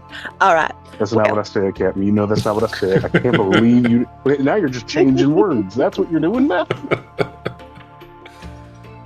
Low even for you. I'm 2 foot tall. Low is how I go. And with these magical items that we obtain from the candles, perhaps it can be recorded somewhere as your very first foray into the acquiring. Rash, did you tell her my last name? Darling, you told me your entire name. The long and short of it. Is it You not? must have these written somewhere, right? Is They're it not written Match somewhere. Abigail Grace? Oh, yeah, they Foray? I think that is his last name. Yes. So, I mean, that's the pirate thing to do, right? Well, it sounds like we're all on the same page. Just one other page I want to address. What are we doing about, Lord Nightmore? Are we just avoiding it? Well, that is the question, isn't it? I think it would be prudent for us to have this meeting. If not to take up any jobs he may have, but to get to know one of the biggest faces in the city. It would be helpful. And if his captain is there, do you think that they will give us a pass? I think that people in a position such as theirs have a tendency to recognize talent where it lies. We wiped the floor with this entire little crew that just got sent after whoever they got sent after. We never did figure that out, did we? Here's the deal. They're forbidden from engaging in violence on that whole street, right? That's true. So they may know Emma who we Smith's are, worm. but we could meet them, decide, hey, it's not really our cup of tea. We could be gone as soon as tomorrow. That's true. That's the only reason I'm even considering it, because I think that anybody who wants us probably dead is not someone I really want to hang with, but... Well, remember, they weren't there for us. And I do stand with Hatch on this. I think it's best we go ahead and go at least have a talk. Right. Well, nothing can go wrong from getting more information. Exactly. And to speak to the opposite of what Captain Blanche had said, you know, I imagine a man like Lord Nightmore might not be so receptive to people amongst his ranks that have failed him. And his ire may not be pointed at us as much as it may be at Mr. Man, the one we so thoroughly trounced. True. And technically, we were hired, or, sent his way to help him with this sort of dilemma he possesses. Well, it's worth noting that the one that sent us after that could easily be sending us to be lambs to slaughter. Yep. The children, little children wasn't hint enough. The children is one thing. The Thaddeus inside gave me further confirmation. He makes a regular habit of trying to weasel his way out of situations. Oh, who would do that? Cowardice. I've not the hairiest idea. Stop it. Okay, maybe we should go now. On that note, Hatch has turned and is making his way. Has taken his werewolf state again and has torn up these silk sensations in fury. At this point, as you have found from the time you've landed to the time that you ended up defending the silk sensations, exchanging conversation, also making your way there, it's getting to the point where it's a little late in the day. At this point, the silk sensations has actually gotten busier as the evening has approached. At this point, the workers from around the city, those who can afford it at least, are beginning to make their way in and beginning to proposition the different employees who work there. At this point, the bar is also starting to fill up with a variety of guests and customers, all of whom seem to be enjoying the very liberal pours of the, I believe it was a half-elf and a Urbolg, who are currently tending bar. Lady Darcy is making her way amidst the guests, wishing them good luck this evening, and is whispering to all of her employees as they make their rounds. At this point, torches are lit that cast a different glow off of the white silk of the interior of the silk sensations. And then there is also, as you see Lady Darcy move amidst the crowds and the throngs, she twirls her finger in the air, and suddenly there's just a cascade of different sparkling lights that sort of travel throughout the space, creating this very whimsical, magical effect. And as the sparkles tend to alight upon individual groups of people, they sort of just hover and provide a tone of light on those huddled masses. At this point, what do you choose to do? I believe we're heading further into the city to go and meet with this. The amethyst Mr. Nightmore, Lord Nightmore. Yes. Okay. Hopefully we're not too late. Okay. Should I bring the boys? Yes. Sure. Yeah, why not?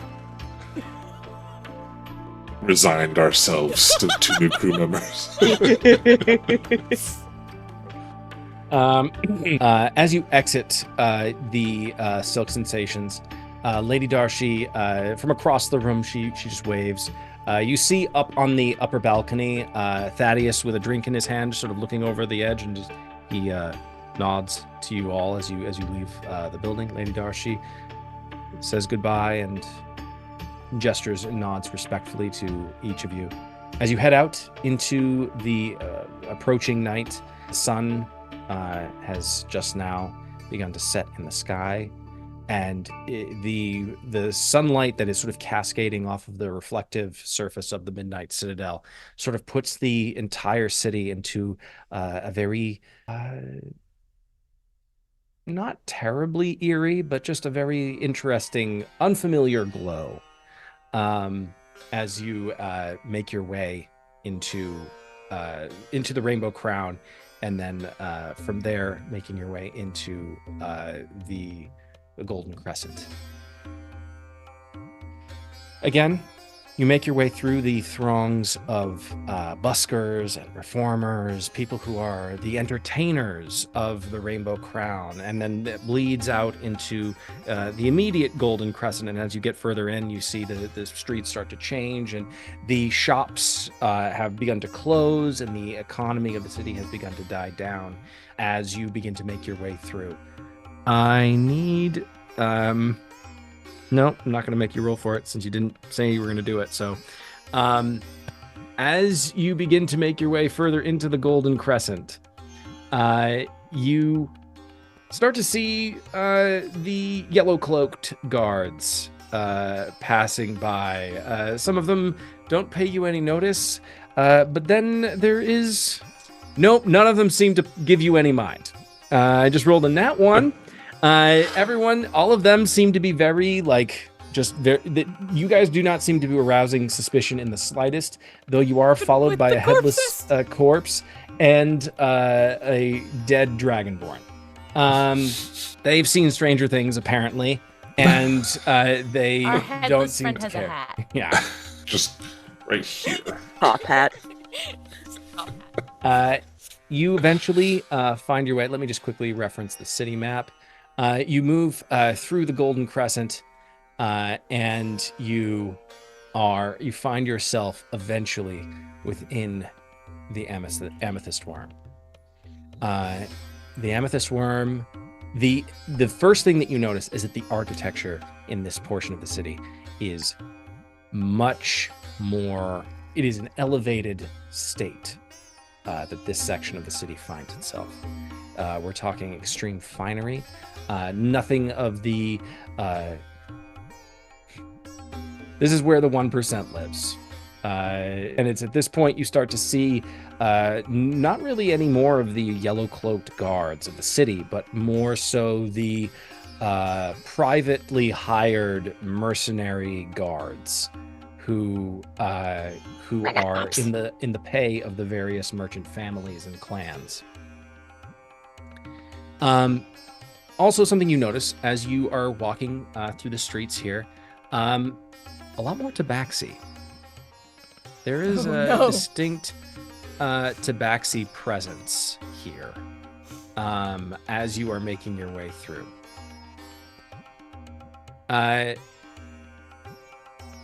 You guys don't. Let me just remember this. You do not know where Lord Nightmore's estate is, or were you given directions? Let me check my notes. I could have sworn Thaddeus had told Blanche at least a roundabout area.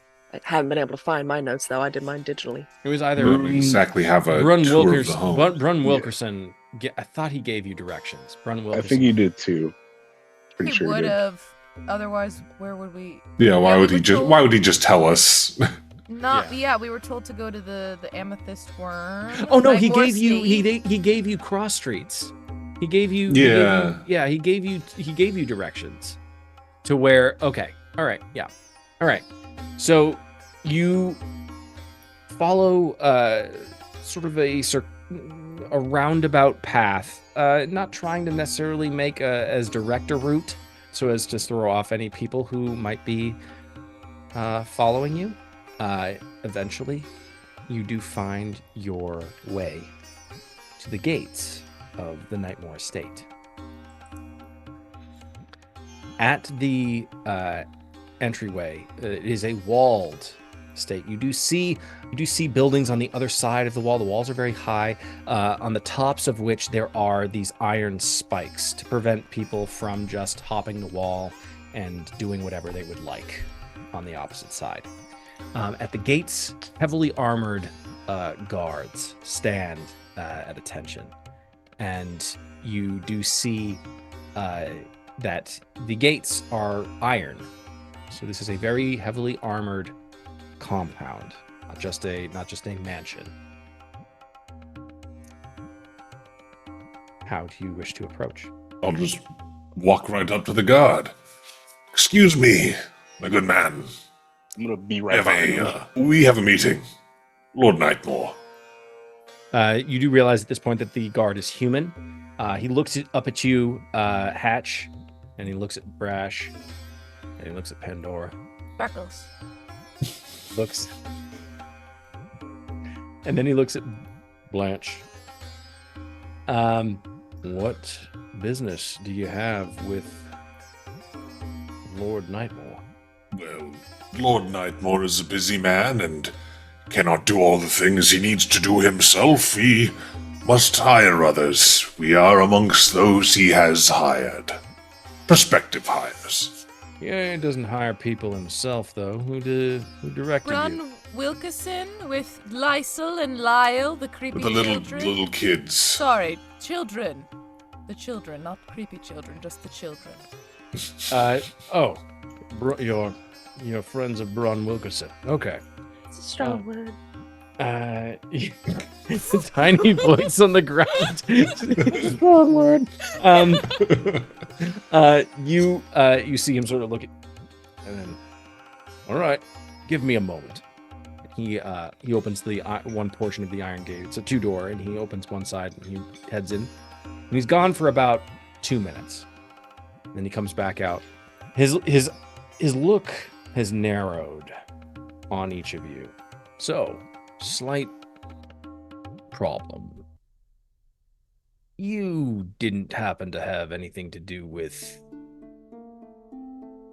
an altercation outside of a certain brothel in the Rainbow Crown a couple hours ago? Brash is tensing up. Now, whatever do you mean? Because I know very firmly that this family is very concerned about things being done openly and in public. Give me an intimidation check. Jesus. Let's go, Captain. I'm small. That does not mean I am incapable. Intimidation. I actually have a +2 to that. I am a strong, small, but sturdy breed. Shove my lucky foot up your ass. It's an 18. Though she be but little, she is fierce. Blanche, you like straighten yourself up. You're not going to be talked down to by any human. She's on her Least of all tippy this toes. overpuffed, over-metalled guard that you see before you. You don't care who he is or who he thinks he is. He's talking to the captain of the Hair Trigger. And nobody talks to the captain of the Hair Trigger unless it's like, yes, ma'am, no, ma'am, thank you, ma'am. And he's sort of like taken aback. Sorry, I had to ask. I saw that one, and he points at the dead or undead dragonborn guard, still dressed as a dragonborn guard. Oh, I recycle. That's going quotes. I recycle. Do it. One? Okay. So anything that I find, and or soul willing to come back, comes back. So. All right. Just had to ask. Anyway, yeah, you're free to head in. Yeah, I hope I see you again. And he gives you a wink, Hatch. Nudge, nudge, nudge, nudge. I look to me. Are you talking to me? Nudge, nudge, nudge, I nudge. see another blue scale dragonborn standing in front of me. Oh my god! Right. I walk in and I mutter, I'm like, why is everyone in this damn town so horny? No one's hit on me! Pandora says out loud. Because you're strong and silent and brooding, Hatch. That's why. It's still out loud. You guys make your way into the inner gardens of the mansion. As you enter, you're suddenly struck with how lavish this place is. The decorations are peak with very modern, gorgeous flourishes and accents. There is definite taste and sculpture that you see, all kinds of different artistry, mosaics upon the floors and walls. You do see several tapestries that are truly gorgeous. You have no idea who the masters in terms of artistry are in Brecca, but they seem to have had a hand in the decoration of this particular. As you enter into the inner cloister, just beyond the gardens, you do see several servants just milling about. But if one of you would like to give me a perception check. I got negative wisdom, baby. Who's the highest? Damn. We're gonna do it. I've only got a +2. Who's got the highest? You do. I got a Serious? Oh God, that's not We good. are not wise. That's not bad. Another 18. Okay. Blanche, what you see puts the hairs on your back just slightly on edge and just raised. As you enter into the inner cloisters, you see the servants. In the shadows, though, you see some dark cloaked, black attired individuals. Cannot see their faces, but they are hiding in the shadows, watching all of your moves. Kind of clocks that. Y'all see her fur visibly poof out just the littlest bit. She shakes it off, and there's like some scattering of ash around her as she just. Careful, careful. There's backup, and not the friendly kind, all around us. And I'm gonna tap my shoulder and be like, yeah. You hop up onto Brash.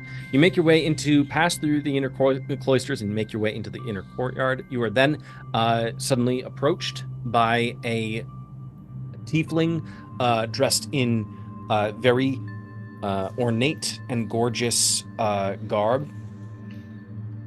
Hello, my name is Stuart Maximilian. I am the steward of the household of Nightmore. I believe that you have audience with his son? Lucas? Yes, Lucas. Sadly, Lord Nightmore is indisposed at the moment. A bit of business abroad. Lucas Nightmore will be more than capable to have audience with you, though. Please, if you would come with me. I'm doing the best I can to look like the meek bunny that's just perched on his shoulder for no reason. I'm trying to look like a pet, so her ears are just down and she's... A pet that's all dressed up. People put weird things on their animals. This sight is jarring. Why does that rabbit have a gun? It's a bow, all right? It's a bow. You do that, and you make your way. You follow. You're following behind Stuart Maximilian, and say that 10 times fast. Dear Jesus, You did that to yourself. I know. When you said that, I was like, it's like one of those things where you write it down and you're just like, oh yeah, that sounds good. It looks good. It looks good. Stuart Maximilian. He brings you into through the inner courtyard and eventually takes you down this long hallway. On the hallway, you see a variety of different family portraits. The family Nightmore engaged in all kinds of activities that pass down through the generations. And you see many different generations of Nightmores, all of whom seem to be moving and shaping the landscape and history of the city. It would appear that based off of these portraits and what kind of interactions they display, the Nightmores have been very busy in this city. They're not necessarily the original founders of Brecca, but they are definitely chiefest among the highest movers and shakers that exist here. Whether it's the forming of certain policies that all the merchant clans abide by, whether it's their time in some form of government within the Midnight Citadel, whether it is the several naval victories that they've had that have expanded their fleets and sort of their nautical presence, not necessarily in realms like the Shabazpur Islands, but definitely along the coasts of Surastir.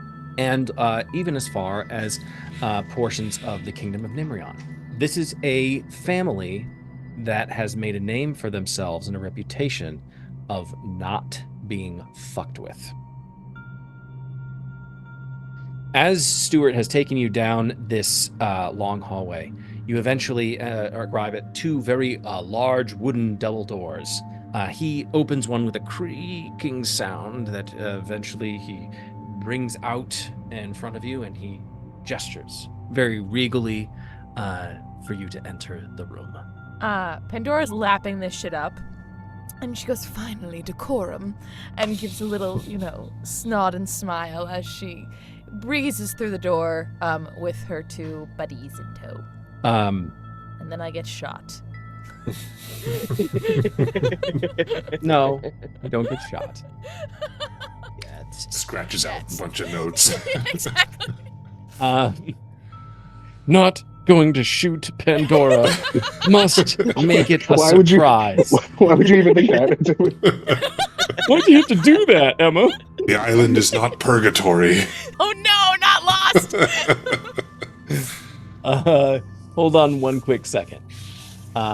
The sight that greets you is a very ornate, gorgeous, what appears to be a large map room and study. There are, of course, a variety of different types of furniture that are sort of laid, scattered throughout. Very Regency Bridgerton vibes up in here, with a very large circular table in the center of the room that shows the map, or a map, a best approximation of a map of Odromia, the world itself. And of course, on the table are a variety of different manuscripts, scrolls, different pieces of parchment and tomes, and interestingly enough, tiny little models of ships that are scattered throughout the what you would consider the waters, to where the waters are on the map of Odromia. Almost as if they were placed with some kind of purpose behind them. The next thing that you notice is the individual that is standing at the head of the table. This individual, best described as, not even described, I'll just show a picture of him. Or I'll show you 2 or 3. Hold on one quick second. Standing at about 6'1", so shorter than everyone except Blanche. Shorty. You see, where did he go? He's gone. Oh, here he is. Standing at about 6'1", with very dark raven-colored hair, and incredibly, almost eerily blue eyes, is this lovely gentleman. Pandora is going to look back at Hatch. She's going to say, "You know what you need to do." I'm not sleeping with him. Stop trying to hook me up with people. You shut your face. Stop it. Nobody can hear you Stuart Maximilian pays this no notice. My Lord Lucas Nightmore, may I present, I'm so terribly sorry, it has slipped my mind. I neglected to acquire your names before you entered. May I have them now, please, so that I might properly introduce you to my lord? Well, I will start. Pandora, Necromancer Extraordinaire.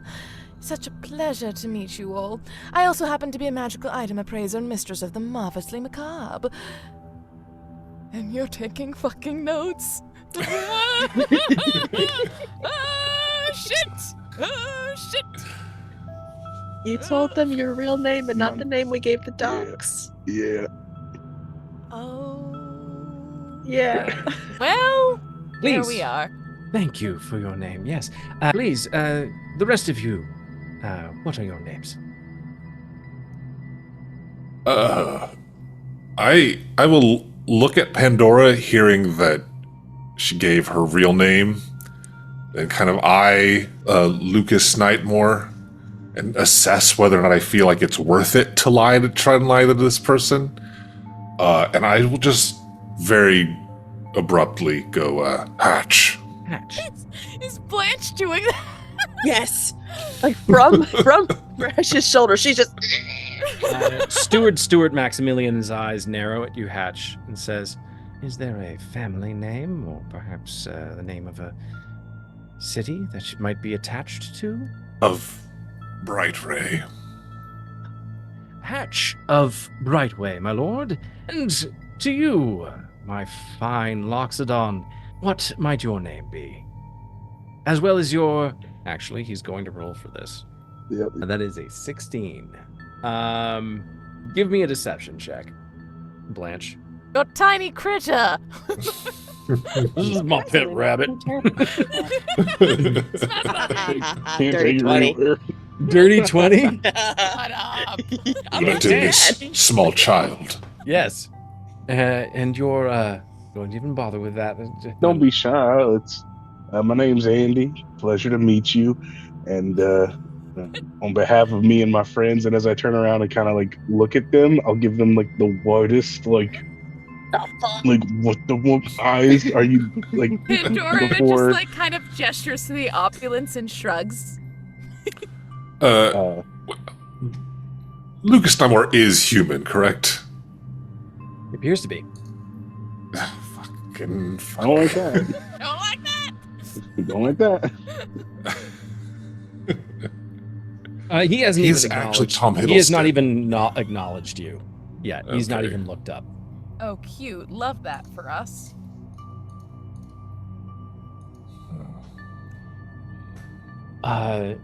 And at this point, Stuart Maximilian looks at the two undead individuals who are still with you, by the way. Let's not forget that they're still there. My lord, I don't believe we'll get their names, but it would appear the headless corpse of a Loxodon and, one of Duke Chiron's retinue. That is interesting. Well, you are within the presence of my lord Lucas Nightmore, and with that I will take my leave, lord. And Lord Nightmore, or Lucas Nightmore, raises his eyes to Stuart, says, "Yes, thank you, Stuart, that'll be all." And he just waves him out. Stuart backs out of the doors respectfully, and they close behind you. You find yourself within the map room of the Nightmore estate. Blanche, you are still, at least, you fooled Stuart. We'll say that. At this point, Lucas looks up at you all. He goes one by one. Doesn't look at you, Blanche, but he looks at Brash. He looks at Hatch. Then he looks at Pandora. So, Brun informed me that you lot were looking for work. Tell me, what are your skills? What are your qualifications? Dora gestures to her compatriots. They're two undead ones. Oh, that's very interesting. He does not seem to be the least bit surprised that there are two undead bodies on either side of you. Well, we could tell you what we're good at, or really I think what you want to know is if we can help you with something in particular. Well, I do like to know who I'm getting into bed with. So I do really She want to elbows know. Hatch. I look directly back at Pandora, just... I would like Stop to it. hear. I do like to hear what your opinions are about yourselves. Oh, you want to hear me talk about myself? Please. Brash just takes a full-on step back and just Just sits down on one of the couches. yeah. We're gonna be here a long time. Just put my AirPods in, I'll turn on the podcast. They're big. They're like the size of apples because he has elephant ears. An Got hour later. Yeah. 3 hours later. Spot on. That's really when I knew, the calling that I had for such a man. Wait, so we're at the end already.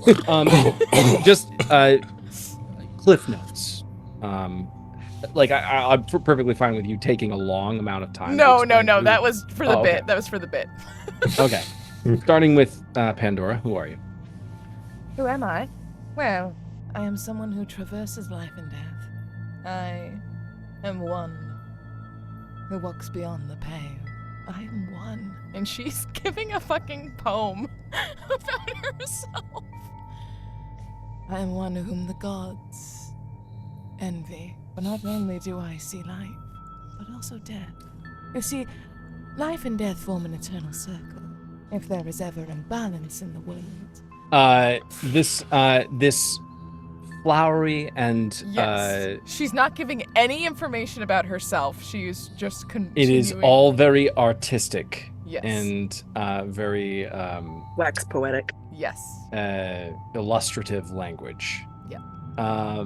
That really paints not really anything of a picture. It's sort of just very open-ended, and it's just like, I am the one who bestrides the living and the dead. And it's the kind of thing that you like. It says a lot, but nothing at all. It's like when you're trying to add another paragraph on an essay. Yeah, Pandora, I need you to give me a wisdom saving throw. Oh no! Remember Dr. Orpheus from Venture Brothers?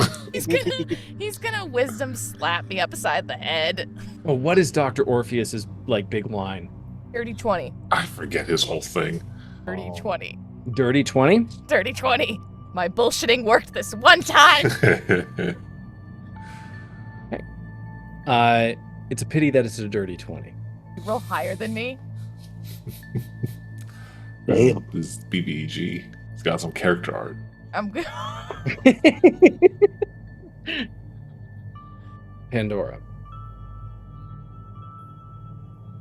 As you begin to sort of find the ending to your long-winded explanation of really nothing, you suddenly, you begin to sort of like walk back and forth with your arms, and you're talking with your hands, gesticulating quite a lot as sparkles, and suddenly as you're walking and talking, you find yourself walking and talking on the shores of Murkden.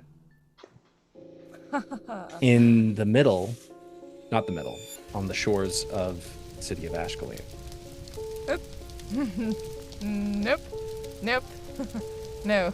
Standing behind you with his hands just sort of like crossed in front of him is Lucas Nightmore. Nope. No. No. Oh, I'm so sorry. Nope. Is this a painful memory for you? No. What was my intention? I'm so sorry. What was your intention?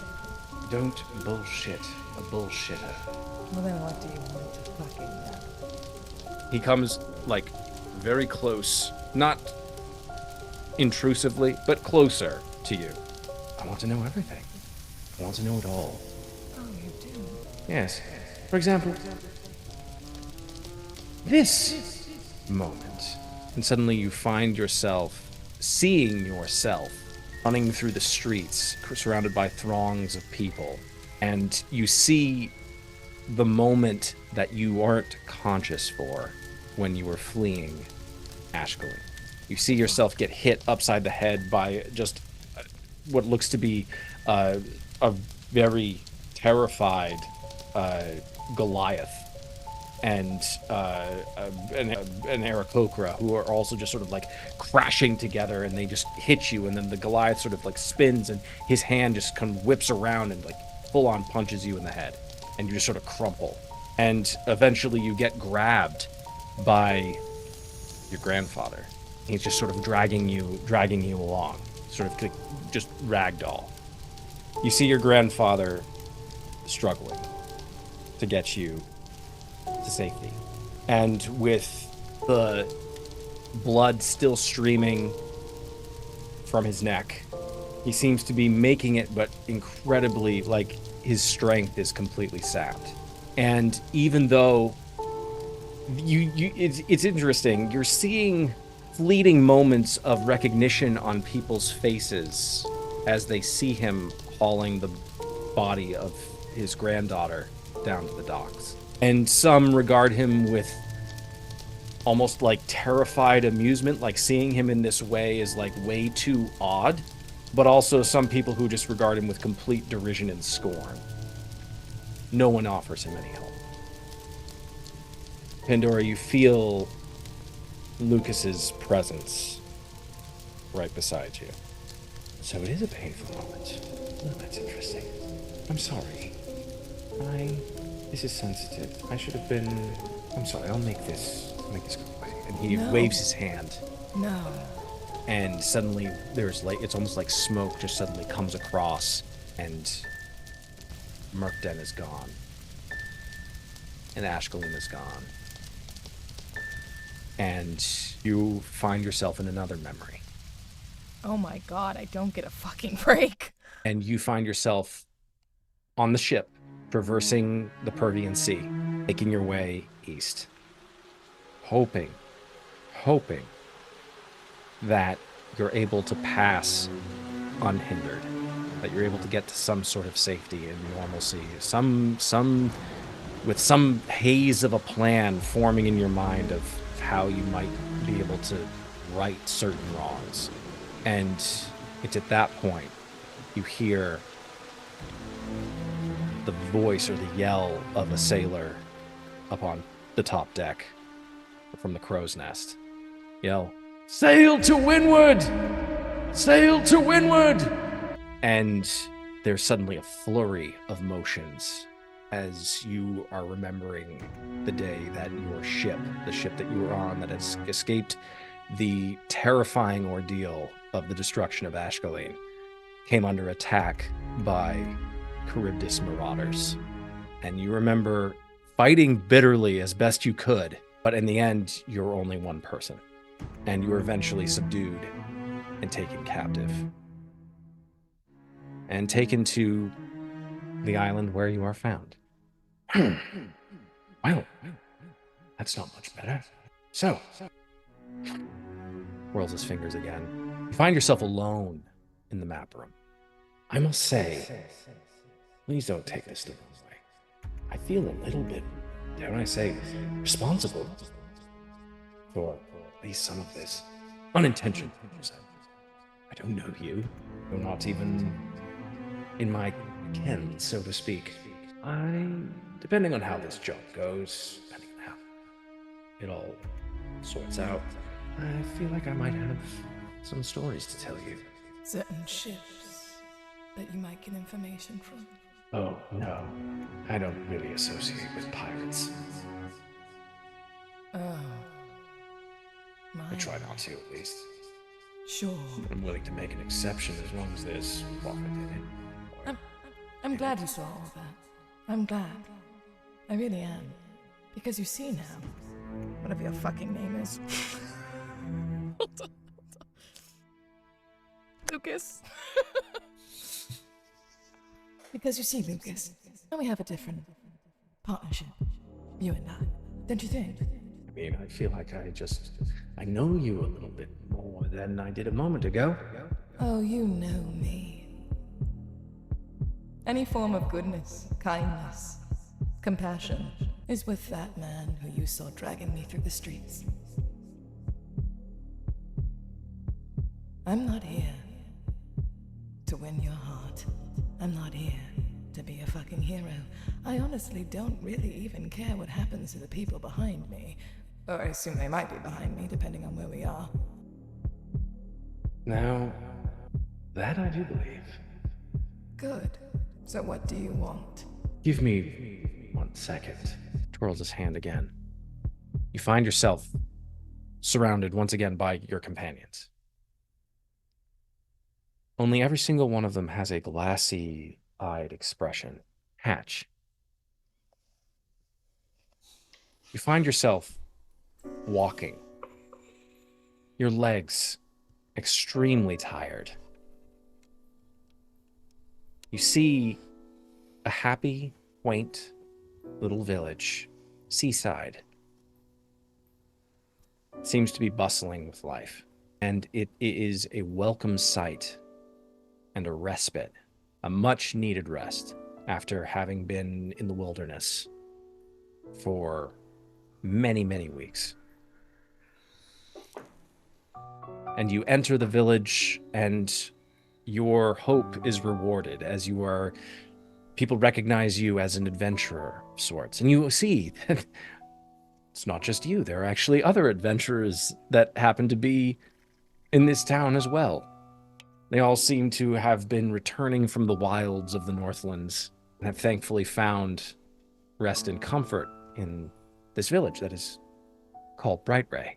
There's a flurry of emotion and images that sort of pass, these feelings of comfort and warmth and satisfaction. And as these emotions sort of fill you and your memories, you hear suddenly Lucas Nightmore standing next to you.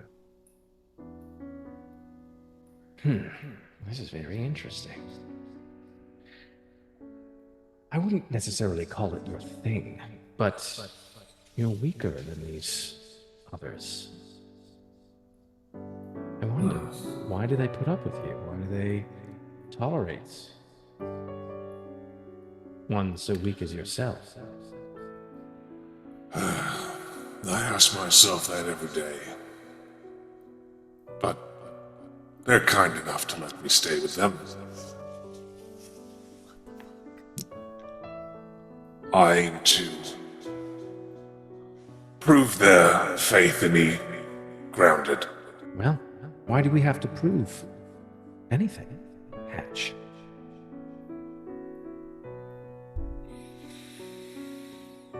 And then the series of images and memories pass even further with like increased frequency until it pauses on one memory.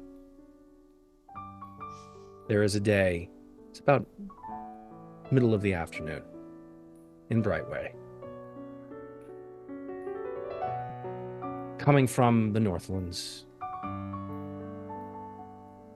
you see a tall, appears to be elven woman.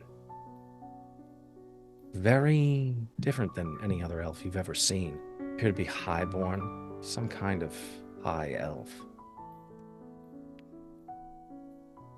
Their armor is orange and gold, leafy textured. But as they walk, it seems to change and follow the mood and passing of the seasons. This woman is incredibly beautiful, and you see that on their pauldron on their left arm, they bear an insignia that you're not familiar with. But you see this woman and you recognize that this must be a person of some kind of power.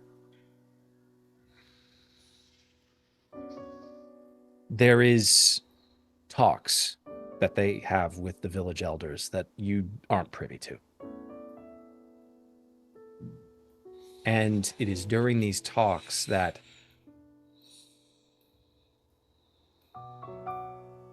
you have a night of rest. And then during the night, you feel a sharp pain in your hand, and you wake up and there's blood, a wound in your hand. And you wrap it in bandage, and you're so tired, really tired.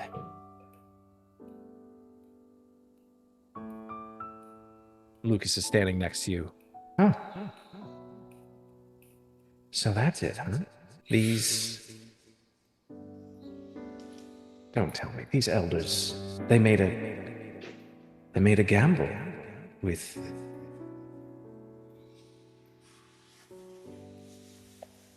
With this one. This one I'm familiar with. I think that's the first time that since we've been talking that I actually look away from the scenery and I look directly at him. You know that one? Oh yes, know her very well. She does work for us. Never Does that one have a name? Oh, I'm sorry, did she not tell you her name? It appears she must have gotten yours at some point. Indeed she did. Well...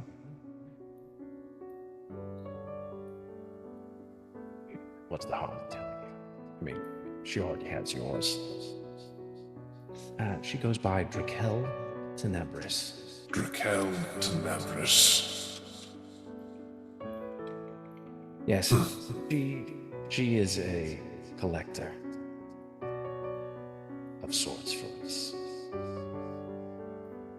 Although, I will say she's often on the run, given that the people that she was originally loyal to are hunting her quite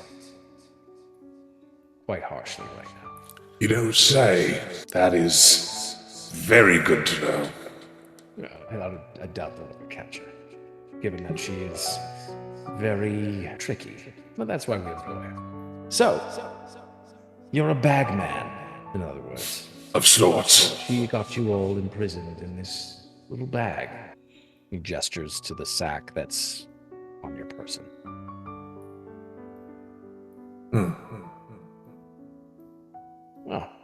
That has its uses.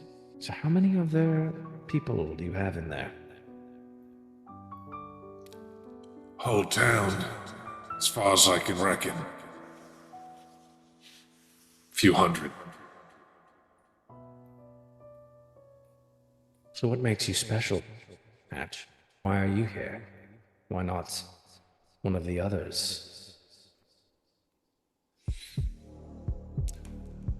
Mr. Nightmore, if there's anything that I've learned the past few days that I've been out, it is that a person is only as good as the team that they employ.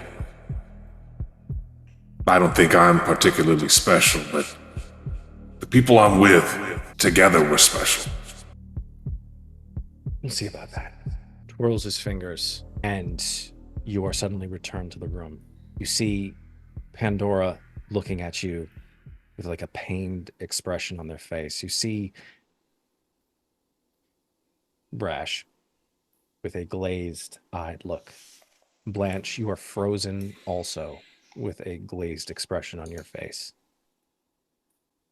Brash.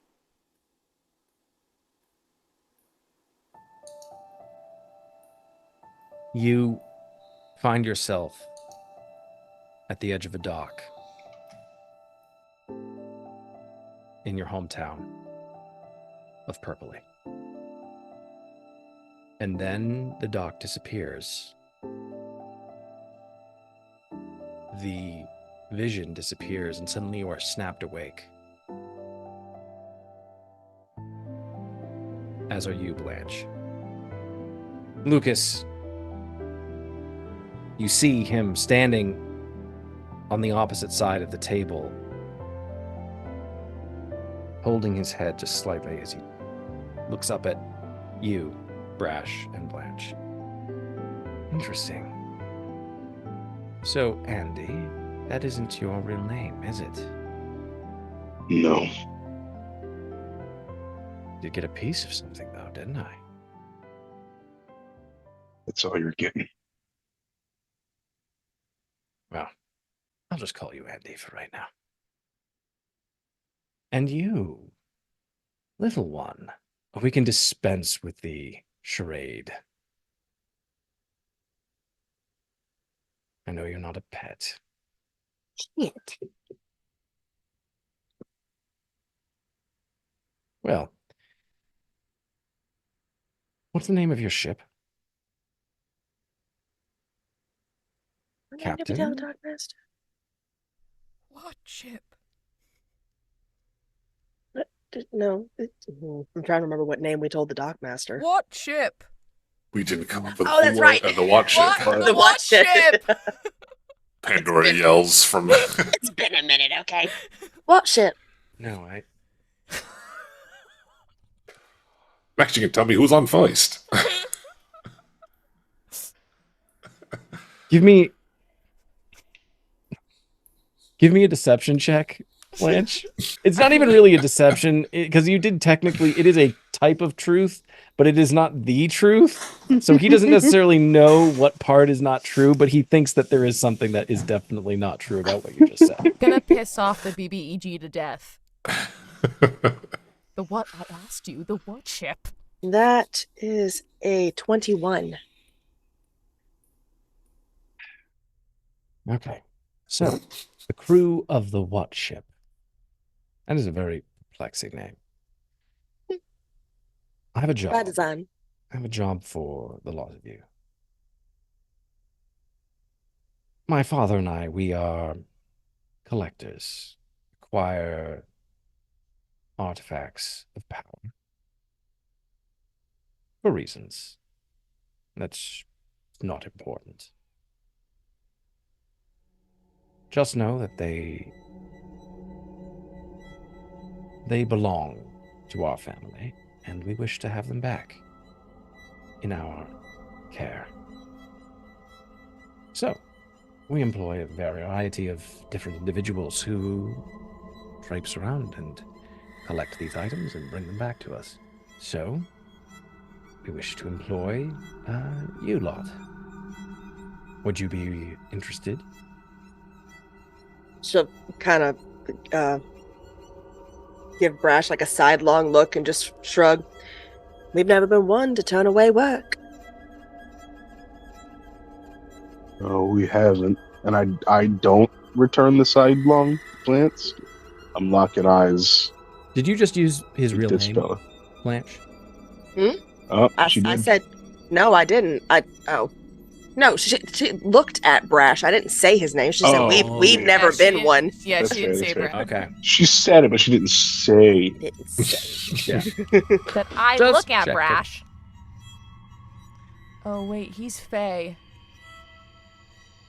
Sorry. Wait, what? Sorry. Faye do weird shit with names, so I was just thinking he might be Faye. Dandy, what did you say? Because I didn't hear you. Oh no, it was actually Brash who was going to say something. Oh, I'm sorry. I was just gonna say, in response to Blanche, no, we have not.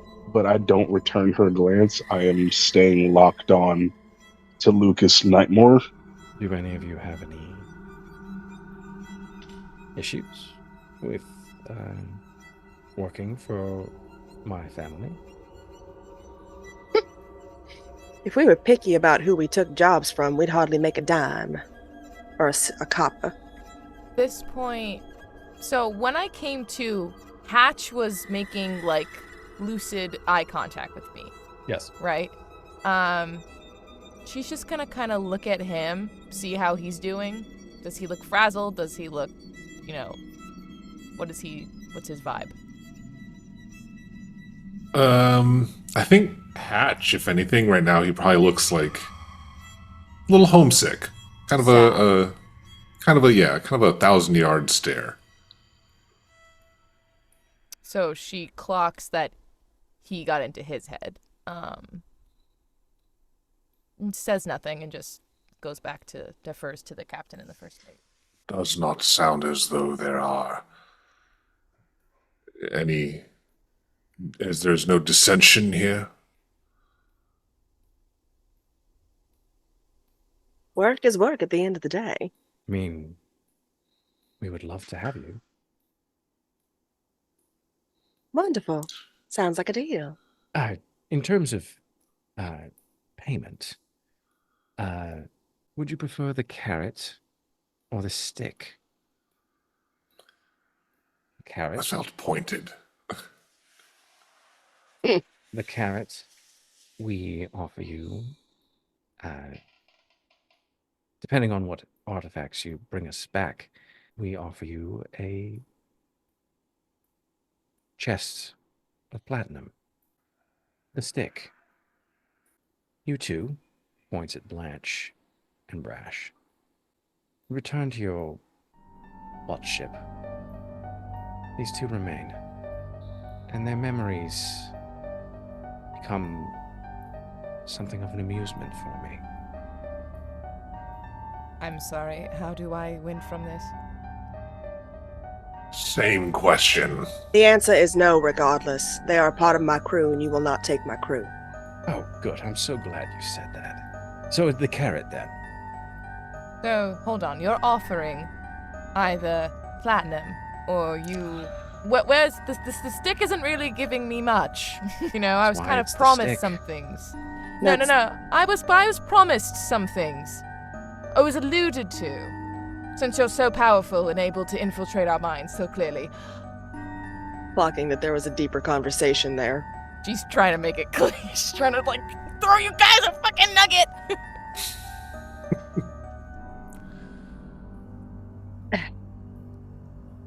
This is a situation where, since he has the names of two individuals, he feels he has a way of controlling a situation with the two of you. Whereas two individuals that did not either give their name or give the real one, he does not have control over. Are you telling me then that either we take this job or you will take our memories and keep us here? I mean, yes, that's the lay of it. No need for poorly veiled threats. We'll take the platinum. And no Oh, question. Good. Steward Maximilian. He snaps his fingers, and the tiefling returns once again. Yes, my lord. This crew of What's it? the watch ship. I'm sorry, my lord. The watch ship. No, I heard that, my lord. I meant the. No, you idiot. The name of the ship This is the the bit that watch keeps on ship. giving. Oh, still a confused expression on Maximilian's face. We'll write it down for him. He'll get it.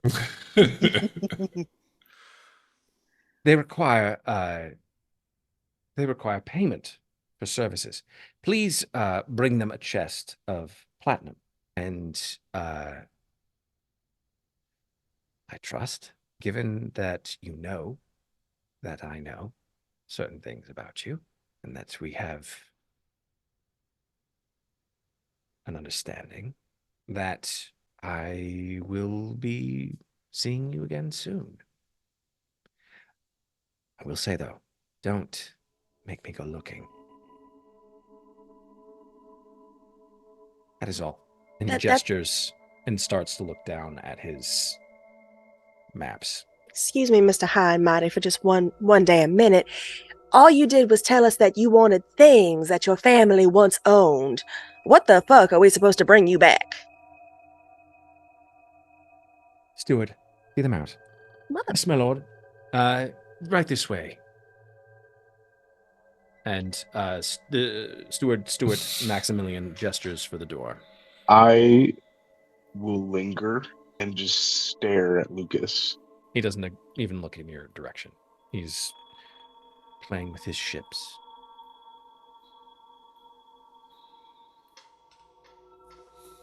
All right, I'll walk backwards and then turn and then go out the door. As you, I'm assuming you all exit. Is there a ship by Ashkelon on the map? Give me a perception check.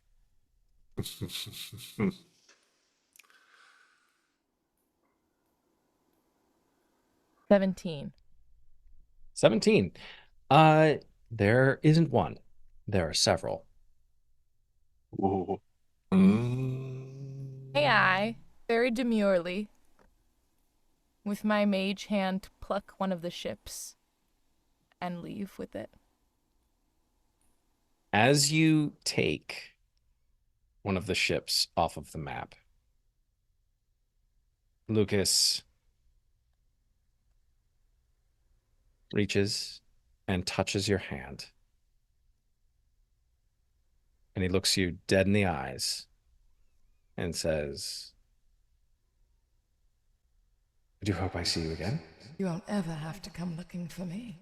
Good. And I squeeze his hand back. Everyone exits. The steward, Maximilian, pulls from his waistcoat. Yeah, his waistcoat. Thank you. Thank you. We're like kids back. From his Jansport. From his closet. He pulls from his I nearly said loincloth. Oh dear! Please don't pull anything from there, please. God, no. Business at the top, party at the bottom. From his waistcoat. He pulls from his waistcoat a very thick envelope with looks to be like a variety of different documents, all sort of folded neatly together with a seal of the Nightmore family crest blazoned on it. He hands it to Captain Blanche. There are instructions in there from Lord and Lucas Nightmore. A variety of different items that they are looking to acquire. The majority of which actually could be found just outside the city, in the candles, actually. And oh no. And we, if you happen to run into any difficulties with some of the other crews that are working, just feel free to dispense with them as you wish. But I look forward to seeing you again. And you too, that don't talk very much. He gestures at the necromantic puppets of Pandora. Pleasure seeing you. Have fun, everyone. And he backs away into the cloisters, leaving you, the four of you, in the courtyard of the Nightmore estate. It's at this point that one of the servants and one of the armored guards that you saw earlier when you entered, they come forward with one of their halberds and they said, I'm here to escort you to the street.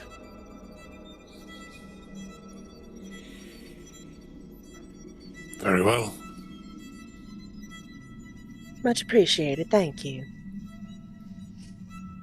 He brings you out the main gate, and the doors close behind you. And that is where we will leave it for tonight. Golly jeepers, mister. She's gonna spend the rest of the night while we're in the Silken Tavern place, carving that dude's name on an arrow. I was gonna say Pandora's would turn to Hatch and go, "You're not sleeping with him. I am." What? What in the fuck does that mean? He's Why? so hot. He's evil with a capital E. So goddamn horny. I worry about you sometimes. Thank you all for watching. Please tune in next time to see what becomes of our crew of the Hair Trigger as they traverse the city of Brecca. Find out how to make it in a very confusing and tumultuous environment. We'll see you next week. Or next episode. We'll see you next episode. And we love you all. Hope you have a great rest of your week. And I hope you roll nothing but nat 20s. Goodbye, all.